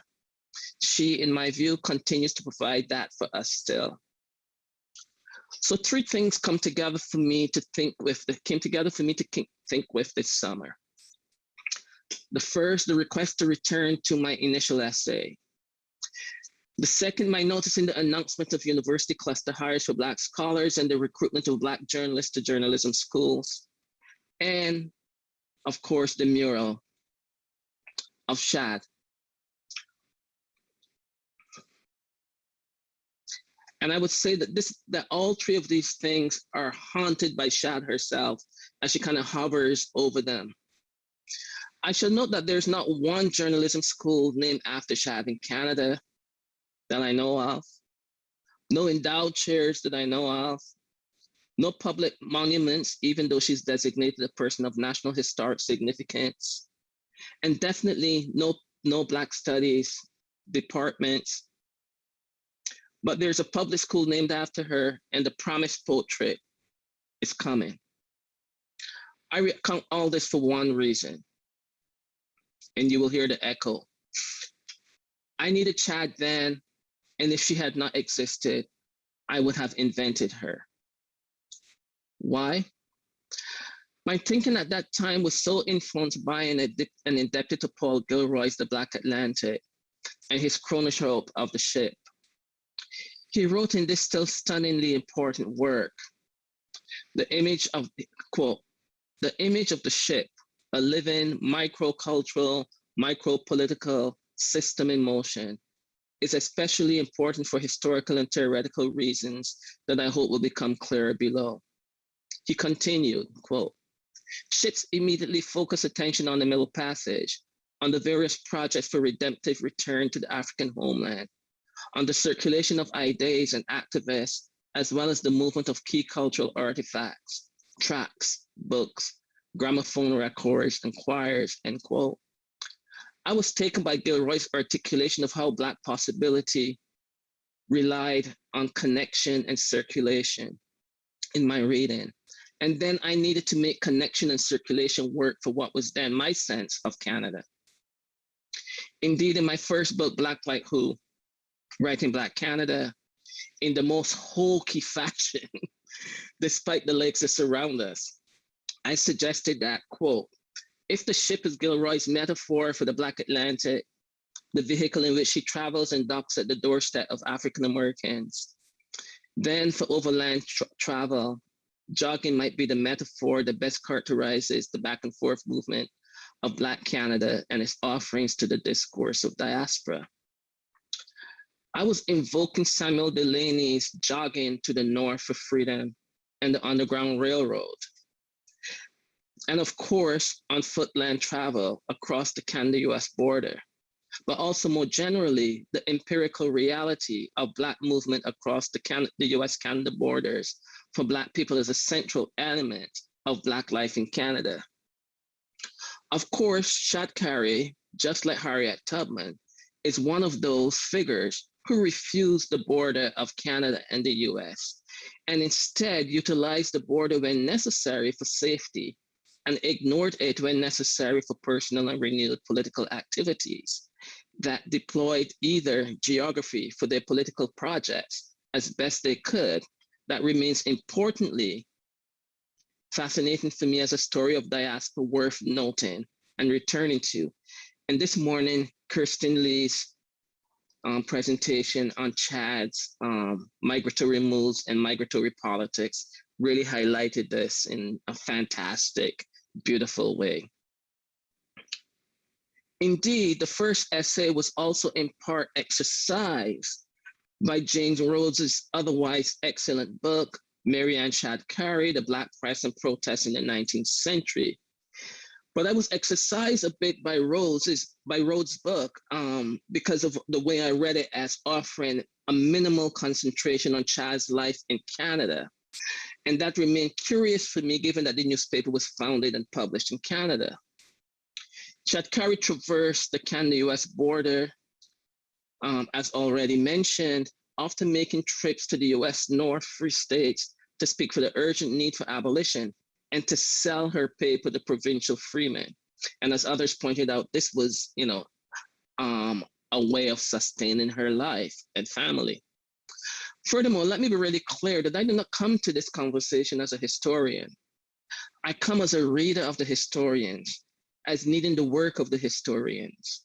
My reading of Shadd Cary and her importance is conditioned by and filtered through what others have achieved of her life from the archives. And given these biographical sketches and their significance for modern Black life, I continue to believe that Shadd Cary's life helps us to think deeply about how diaspora might work across and within national spaces. In my attempt to think about Shadd Cary and to think alongside her, I draw on a method of reading of what Avery Gordon calls often barely there, to invent the necessary language and conditions for and to ask the questions for mobilizing conversations about Black Canadians 20 years ago in Canadian studies. And it was an attempt to not begin from scratch. It was an attempt to not begin from scratch. So much of Black Canadian studies tends to begin from scratch. In Avery Gordon's Ghostly Matters, Haunting in the Sociological Imagination, she argues, quote, haunting is a consistent element of modern social life. It is neither pre-modern superstition nor individual psychosis. It is a generalizable social phenomena of great import. Let me warn you that this talk has some big quotes from people because it really helped me to think about what I'm trying to do and what I've been trying to do with Shadd all these years. And Gordon proceeds to elaborate, and this haunting is really important to the argument I'm making. If haunting describes how that which appears to be not there is often a seething present, acting on and often meddling with taken for granted realities, the ghost is just a sign, or the empirical evidence, if you like, that tells you a haunting is taking place. The ghost is not simply a dead or a missing person, but a social figure, and investigating it can lead to that dense site where history and subjectivity make social life. The ghost or the apparition is one form by which something lost or barely visible or seemingly not there to our supposedly well-trained eyes makes itself known or apparent to us in its own way, of course. The way of the ghost is haunting, and haunting is a very particular way of knowing what has happened or is happening. Being haunting draws us effectively, sometimes against our will, and always a bit magically, into the structural feeling of a reality we come to experience, not as cold knowledge, but as a transformative recognition. All of that is from Gordon. The incited analyses of Gordon's in Ghostly Matters on why haunting and its recognition is important to various social contexts has much import for Black Canadian studies and its synodoshe, the Canadian nation state. What is curious to me that in our time of representation, even as the recruitment of scholars and professionals are gathered in universities, in the university's performance of responding to anti-Black racism, in particular, Shadd Cary's name and her contributions remain a ghostly presence. Who will teach her legacy in Canada's J schools, journalism schools? Do these J schools even know she exists? And this is particularly important both historically and pedagogically, as journalism as a practice finds itself in its own crisis of legitimacy. That is not only about the face of those who bring us the news, who represent it to us, but also about its existential importance and survival in a world vastly reshaped by the immediacy of various social media platforms that need news, abuse the news, and create the news. So let me take a detour through Canadian studies for a little bit so that I might return to what was once my impossible dream of Black studies, Black Canadian studies. For me, this is a story of haunting and its many ghosts, of how the shadowy figure of Blackness lurks or haunts Canadianness, understood as whiteness, and what kinds of effort must be accomplished to render this haunting unimportant, and further, whether we can break through this haunting if our past remains a largely silent one. In their still groundbreaking work from 1994, We're Rooted Here and They Can't Pull Us Up, essays on African Canadian women history, a collection of 6 essays by Black Canadian feminists coordinated by the historian Peggy Bristow. They write in the brief preface, and I quote, "Despite the increasing scope and authority of women's studies, the role of Black women in Canada's history has remained largely unwritten and unacknowledged. This silence supports the common belief that Black people only recently arrived in Canada and that racism is a fairly recent development. This book sets the record straight." Then in the introduction to these wonderfully widely sweeping 6 chapters of this book, they write, "A Black feminist historiography," and I began the initial essay with this quote that I'm going to read as the epigraph to it. "A Black feminist historiography would begin with the writings of newspaper editor and publisher Marianne Shadd, who, as early as 1852, wrote A Plea for Immigration to Canada West, a treatise informing Blacks in the United States about the benefits of immigrating to Canada West. She also wrote articles on women's rights and informed her readers through the provincial Freeman newspaper of suffragist meetings in Canada West and the United States."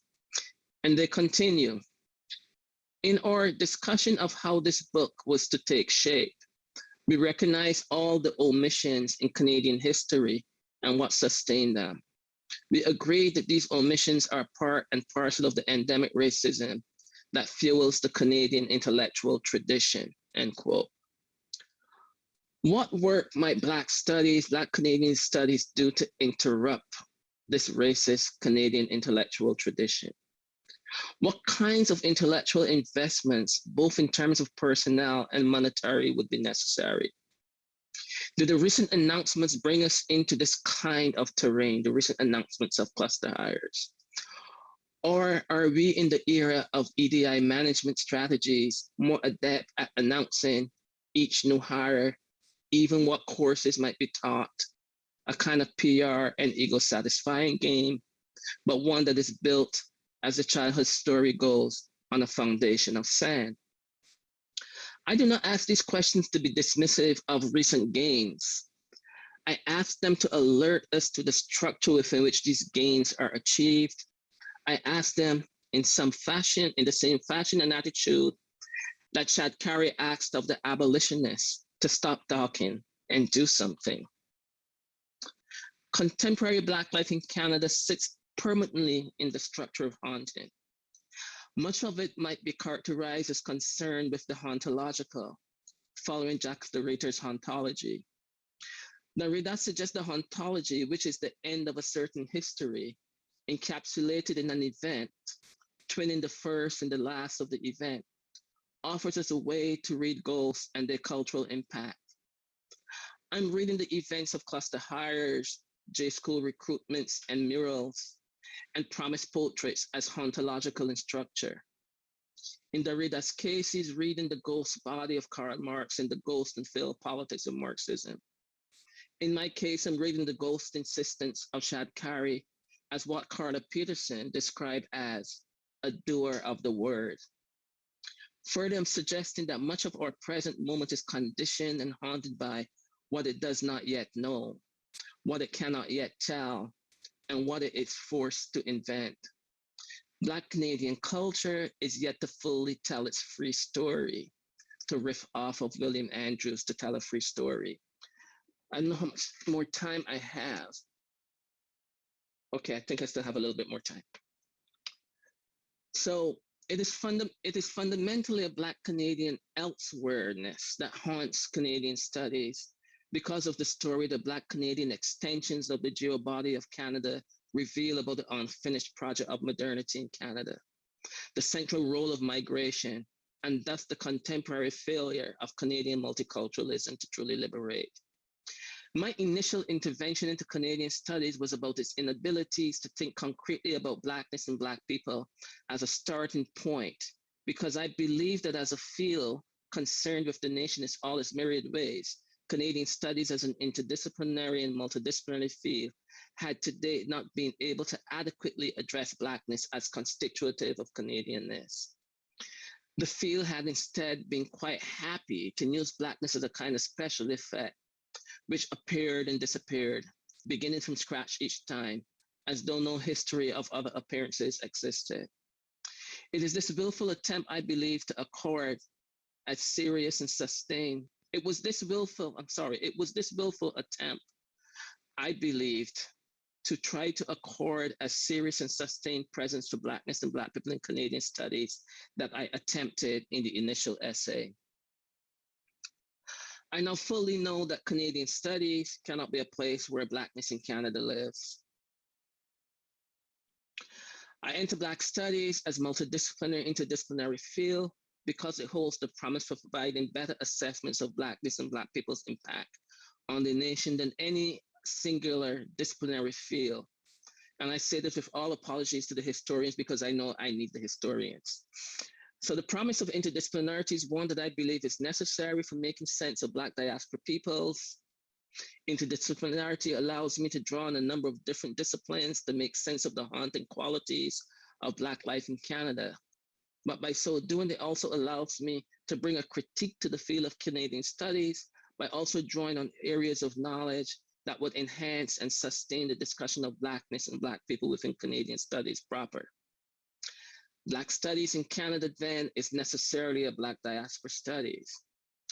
By this, I mean that Black studies in Canada must necessarily traverse borders while being acutely aware of the ground from which it is practiced. So I know that there was a critique about the concentration of, this morning there was a critique about the concentration of Shadd crossing borders, but I think that Shadd crossed borders very differently than many others did. And hopefully part of what I'm suggesting will make that clear. It is this attitude that I am gesturing to. In Shadd Cary's critique of the colonization movement, so here's this person who wrote this book that might be, this pamphlet, A Plea for Immigration, that might be read as part and parcel of the colonization movement, but who also wrote against the colonization movement. And this is why I think Shadd offers us a different idea of what it means to cross borders, of what Black immigration meant in the period. So she wrote, "We go further. We want that the colored man should live in America and should plant his tree deep in the soil. And whether he turns white or his neighbors turn Black by reason of the residence is of no moment. He must have rights, must not be driven to Africa, nor obliged to stay in the States if he desires to be elsewhere." Shadd offers us an expansive notion of what Black immigration and migration might mean. Here we get from Shadd a radical articulation of Black people as worldly citizens, a sentiment that in my last book, Along Emancipation, Moving Toward Black Freedom, I also share as a kind of rhetorical flourish, given that Black people are the only people, I argue that Black people are the only people who can claim world citizenship, given the manner of our rapturous invention. So any Black studies that refuses the location of its practice is one that I often argue is worth questioning.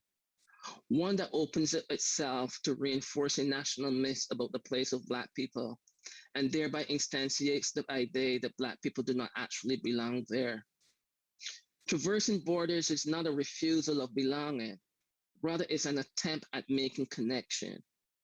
So if my initial essay was attentive to the impossible dream of Black Canadian studies, I can now say that the dream is no longer so impossible, but rather potentially hampered by an inattention to here, to this place.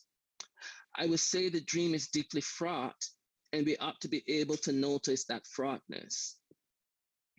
Let me first say that not all Black people studying Black people and Black life are doing Black studies.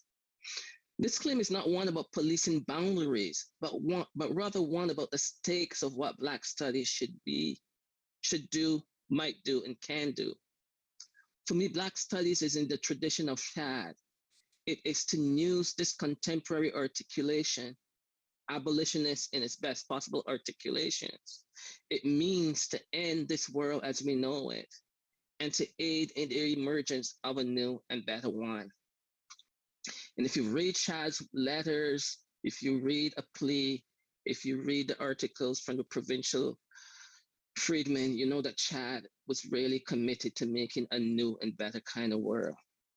Okay. So there is currently a small mushroom. Black studies programs are beginning to mushroom across Canada. Certificates and minors are popping up in many places, and positions in Black studies are among the Black cluster hires across Canada.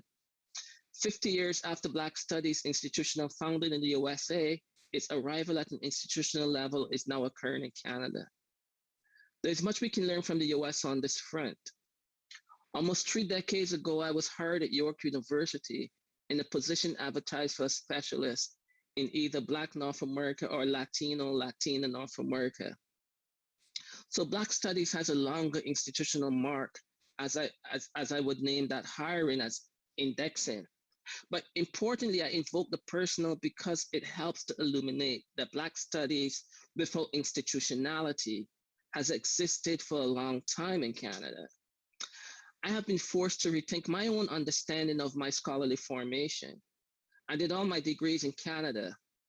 For more than 7 years, I taught Black studies courses in what was then called the Division of Humanities at York University. So these new programs in Canada, but I would argue that these new programs in Canada do not solve the problem of Black studies emergence. They merely open up new questions concerning containment. So a Black assertion will not easily be accepted as one that is valid given the repression of Blackness that sits firmly at the root of all that is Canada and haunts it. People want ghosts gone. Few people want to live with them as a reoccurring presence. However, if we read the work of David Austin and Rosalind Hampton, among others, one might acknowledge that the non-institutional Black studies has long existed in Canada. But even more formally, Black studies existed in the university far beyond and below its recent institutionalization. I can narrate my own university education as one in Black studies without a program. Sylvia Winter, on How We Mistook the Map for the Territory, in recounting the struggle for Black studies in USA, argues that in its institutionalization and thus defeat, it was unable to, quote, to complete intellectually that emancipation it had inaugurated. And Winter argues and pointed out how liberal humanism and partial induction into the ethno-class of the West undermined and led to confusing the territory for the map. For example, Black studies became, quote, I'm quoting her, re-territorialized and ethnicized African-American studies, end quote. What is called EDI, equity, diversity, inclusion, and other such euphemisms now works and functions to manage more radical demands, now works and functions to manage more radical Black demands, while leaving the map still in the hands of Western bourgeois, partial human, one that the Black can never achieve. The kinds of intellectual formations that Fear of a Black Nation by Austin maps haunts Black studies in Canada now. Equally so are figures like Shadd and Tubman, whose binational presences provide another important route and route for Black studies here. And one of the routes and routes that they provide is a way to get us away from a particular ethnicization of Black studies. What holds these two examples together is how the many different players across many different borders, what I would term diaspora movements, constitutes what can be a foundation of a radical Black studies in Canada. David Austin's account of the 1960s in Montreal and the intellectual formations occurring there are important for making sense of the long jury I am gesturing to. Black studies, a struggle and connection then across differences is, as they say, we're rooted here and they can't pull us up. J schools could learn something from Adrienne Shadd, a descendant of Marianne, who wrote, quote, Black Canadian newspapers were an important source of communication for newly arrived fugitives who were unable to make direct contact with loved ones for lengthy periods, end quote. And she further states, among the many important services these newspapers provided, they enabled fugitives themselves to place notices in the advertisement sections, which could run almost indefinitely if need be. There's a story about what media can do in Adrienne Shadd's account of fugitivity in Chatham and Buxton and so on that I'm pointing to here. This logic spills over for Black Canadian studies more generally. What or how might J schools inhabit this Chad? For example, in some spaces in the US, IDB Wells holds an important material and symbolic significance for a journalism of truth-telling. How might Chad be mobilized for difficult intra-Black dialogues and conversations through and beyond journalism, as her very strong rebukes of male abolitionist leaders demonstrated? I keep returning to two recent events. I'm going to conclude shortly. I keep returning to two recent events or controversies that I believe remain unresolved in the Canadian Academy, but that I think have much to contribute to how Black studies unfolds in Canada and what it can and will do. The first is the Black Canadian Studies Association of the Federation for Humanities and Social Sciences. And this has very much to do with a case of racial profiling and the Black Canadian Studies Association's refusal to participate in the annual Congress until significant changes were made. But what I think this really crystallizes for us is the tension between what is now being institutionalized as Black studies with programs, no departmental yet, but various programs, and the racist intellectual field that it emerges in, and what this will mean for scholars who explicitly identify as doing Black studies, because for so long, Black studies has been in many ways smuggled into the Canadian Academy. So I would point out, for instance, that 50 years after the founding of Black studies in the USA, Canada's most important research funding body, the Social Science and Humanities Research Council, does not have Black studies as a subject matter category that you can apply for grants under, right? So Black studies remains fugitive, it remains marooned, and it is smuggled into the Canadian Academy. And I am not sure that Cluster-Harris changed the profound consequences of this intellectual partition, even with the mushrooming of programs. And the second is what for some might be the curious case of Aimé Avalanto, a case that I keep returning to, the curious case of Aimé Avalanto versus York University President of the Board of Governors. And this is a case where you really see the collapse of EDI initiatives and where it becomes so clear how the kind of epistemic racist violence of the academy works on individual scholars. And it's a case that really puts into crisis the language of EDI and the practice of EDI offices to actually respond to the everyday racist quotidian experiences of Black scholars. But at the same time, I would say that the emergence of Black studies should have something to, in Canada, should have something to say to these kinds of occurrences. And I would say that, so we are in another moment of struggle to transform the university into what the shorthand term social justice seeks to mark, an institution among many others that must serve the people and not capital. In North America, EDI and other aliases have emerged as the dominant incorporative mode to retain the inequitable foundation of the traditional university. And Rosalind Hampton is commenting on this, and I want to quote from her, and then I will, and then I only have one other paragraph. I really want to quote from Rosalind Hampton on the conundrum of EDI. She writes, "Nevertheless, we cannot ignore the common practice at universities of hiring women and racialized persons, Black women in particular, to do so-called EDI, equity, diversity, and inclusion, work on behalf of the institution.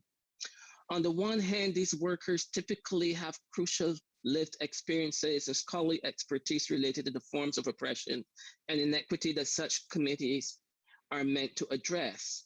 On the other hand, such positions come with the strong potential of having to defend institutions and institutional practices against racialized and other activist scholars and students demanding change. Do institutions hire EDI workers to dismantle and abolish the colonial capitalist structures and practices? Or are EDI workers typically hired to manage issues related to equity and diversity in ways that allow the institution to continue its business with minimal interruption? So EDI seeks to give some of us flowers as a promise for maintaining that brutal and violent foundation of the university. I say to those of us willing to inhale the scent of those flowers that the flowers are neither the Holy Spirit nor care. And finally, Hantum notes, further notes in regards to her own research on higher education in Canada. And Hantum has written this book that is a study of McGill University and the fallout from that university for people both inside of it and outside of it. And I quote, examining how McGill University has managed and suppressed generations of Black student campaigns for Black Africana studies through strategic bureaucratic cycles of consultation and committee formation. As a Black professor in that study noted, quote, when it comes to anything to do with racism, it's we're going to consult. And then they pray that you will go away. The lessons here are many.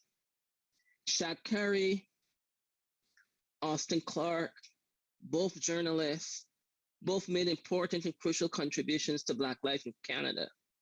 But Clarke was also part of the founding of Black studies in the early days in the US while he was teaching at Yale at the time of the founding of Black studies, of the Black studies program there. It is not facile to say that Black studies has been in Canada longer than we might understand, but it's more important to ask what kind of Black studies will we have now? Black studies emerges in this structure of haunted by figures like Shadd Cary, Harriet Tubman, Austin Clarke, George Floyd, Regis Kaczynski-Paquette, and of course, Abdirahman Abdi and Andrew Loku. Adegbison's futuristics return us to the past. A mural of Shadd Cary opens up many questions for me. Chief among them is how a Black Canadian present, rather than a future, is yet to fully reckon with how its past remains subtended and thwarted by a present that would rather not hear that past. In this instance, Shadd Cary remains the kind of ghost we should want to travel with. Thank you.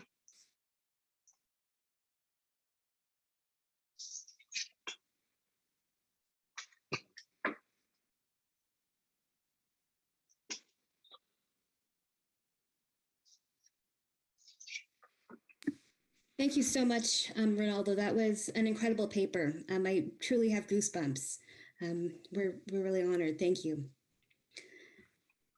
I know that there were many questions, many comments popping up in the chat. So we'll encourage people who have questions to drop them in the chat.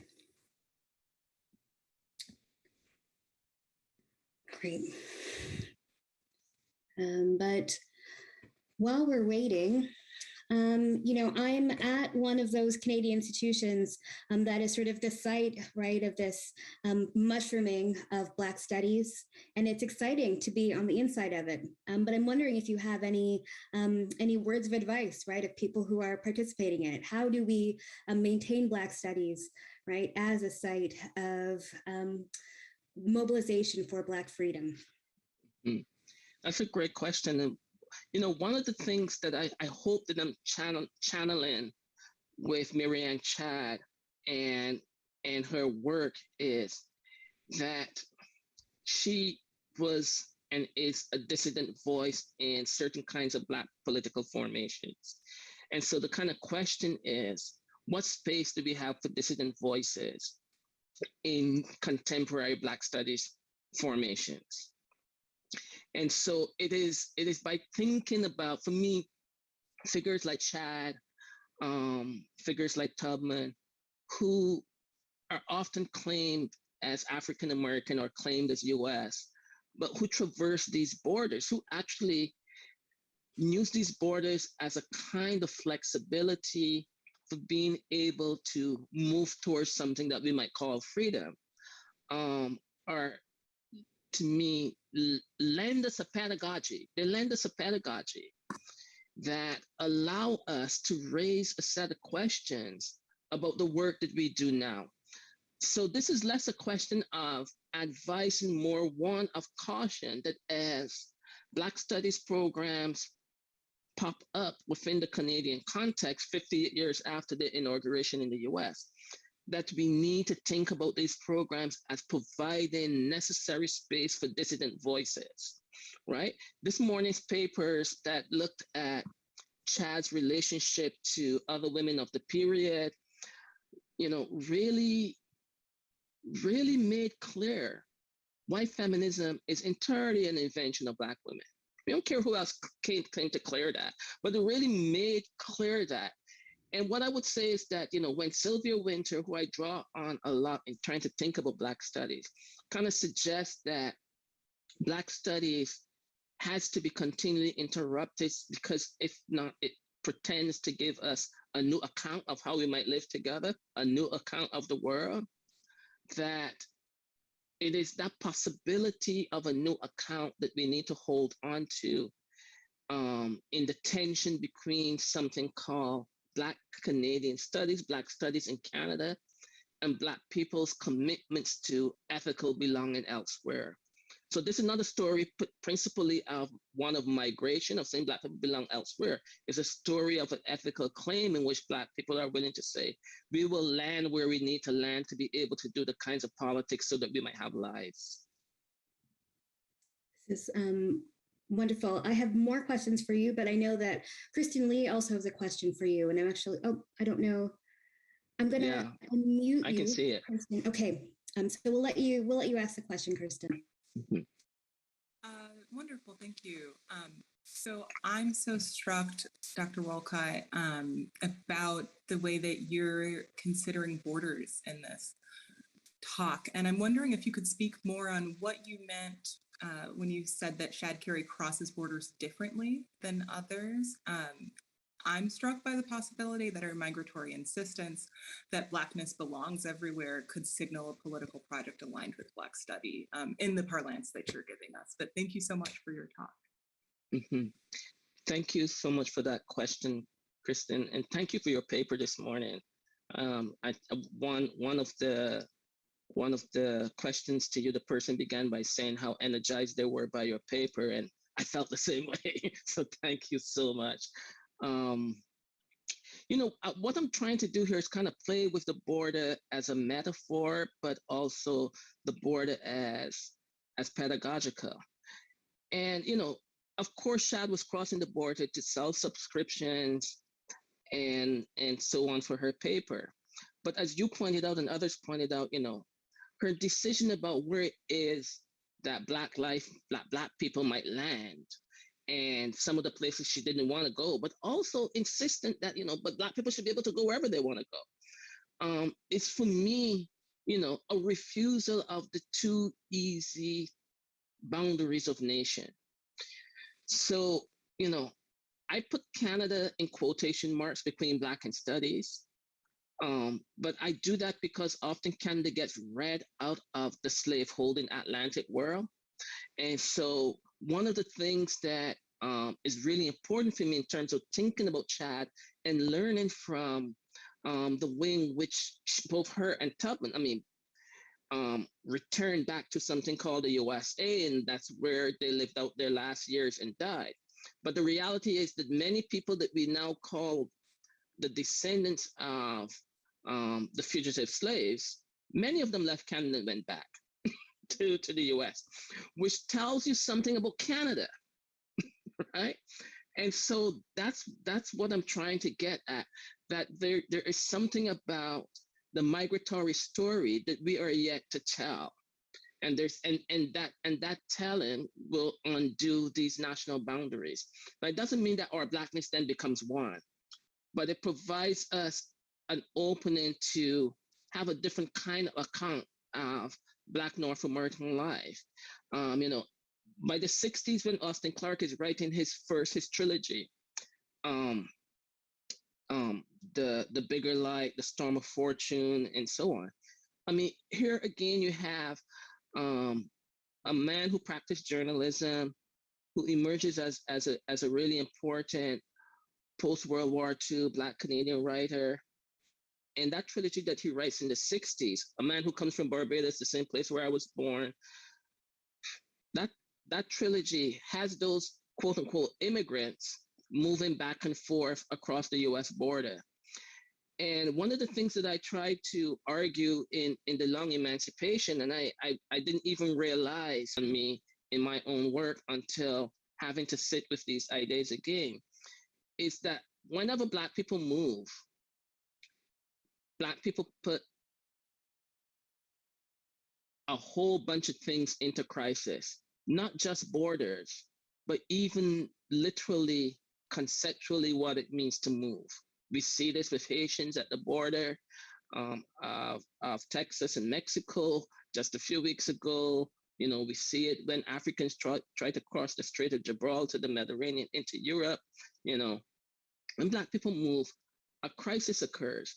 And part of the reason I think that crisis occurs is because Black people's movements are not conditioned by, even though, in Shadd's play, she talks about arable farmland and so on. But Black people's, all of that it really amounts to Black people's moving in search of this thing that we call freedom.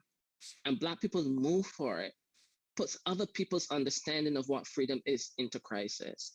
And that's why I think that Shadd's crossing those borders was a different kind of crossing. It was not a crossing that was about settlement. It was a crossing about something else, something that we literally can't hold on to materially, but that, but that it's psychic and interiorizing.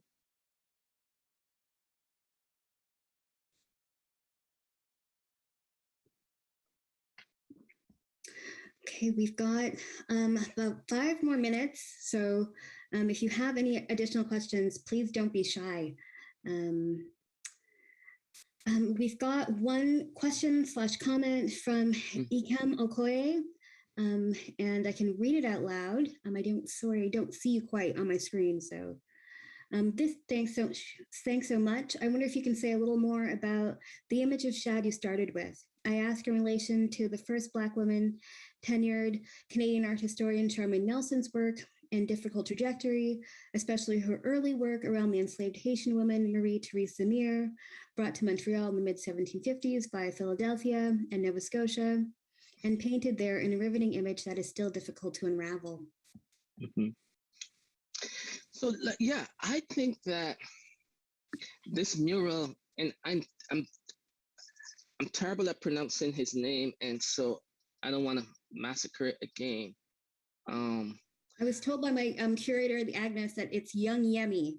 So I feel like that's Yemi. Like, yeah, that's, okay. That's what the kids are calling him. Okay. I think there's something really interesting about what the mural tries to channel, that it tries to channel the past and the future, and the artist describes themselves as an Afrofuturist. But I think in doing that, it raises as many questions as it opens up for me aesthetically and politically, which is to say that it galvanized and arrests me to think about the present. So when I say in the paper that, for instance, like, there was a recent unveiling of a monument of Ida B. Wells in Chicago, right?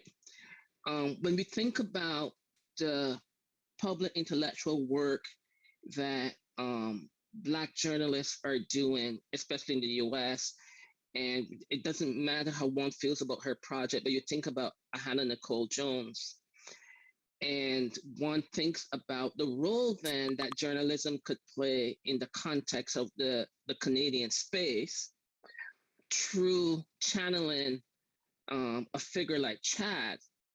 One sees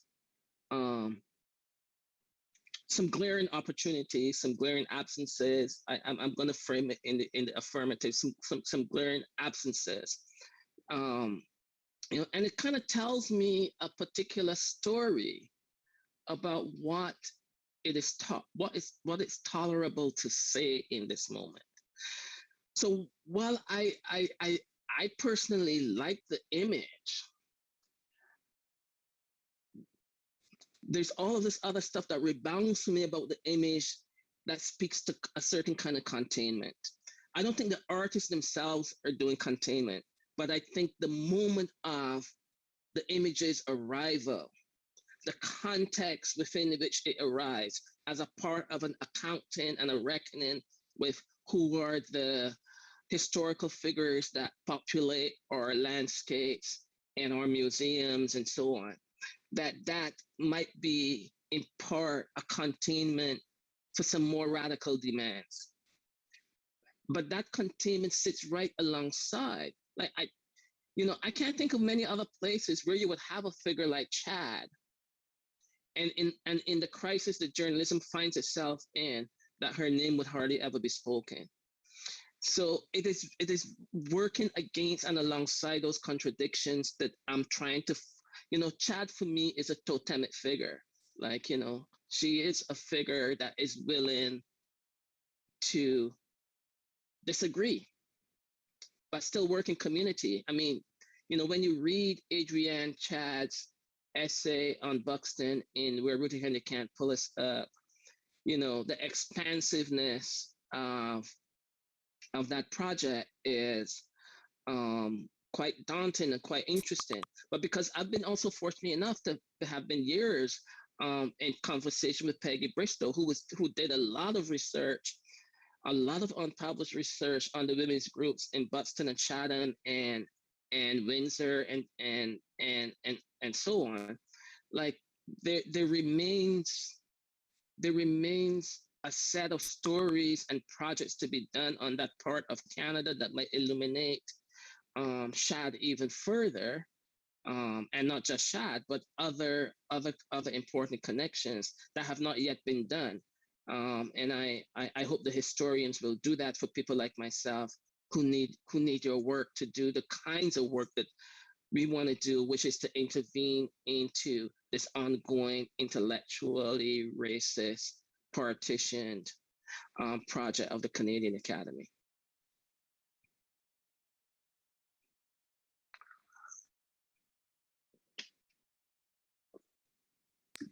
Well, on that note, unfortunately, this session is over, and I want to talk to you so much about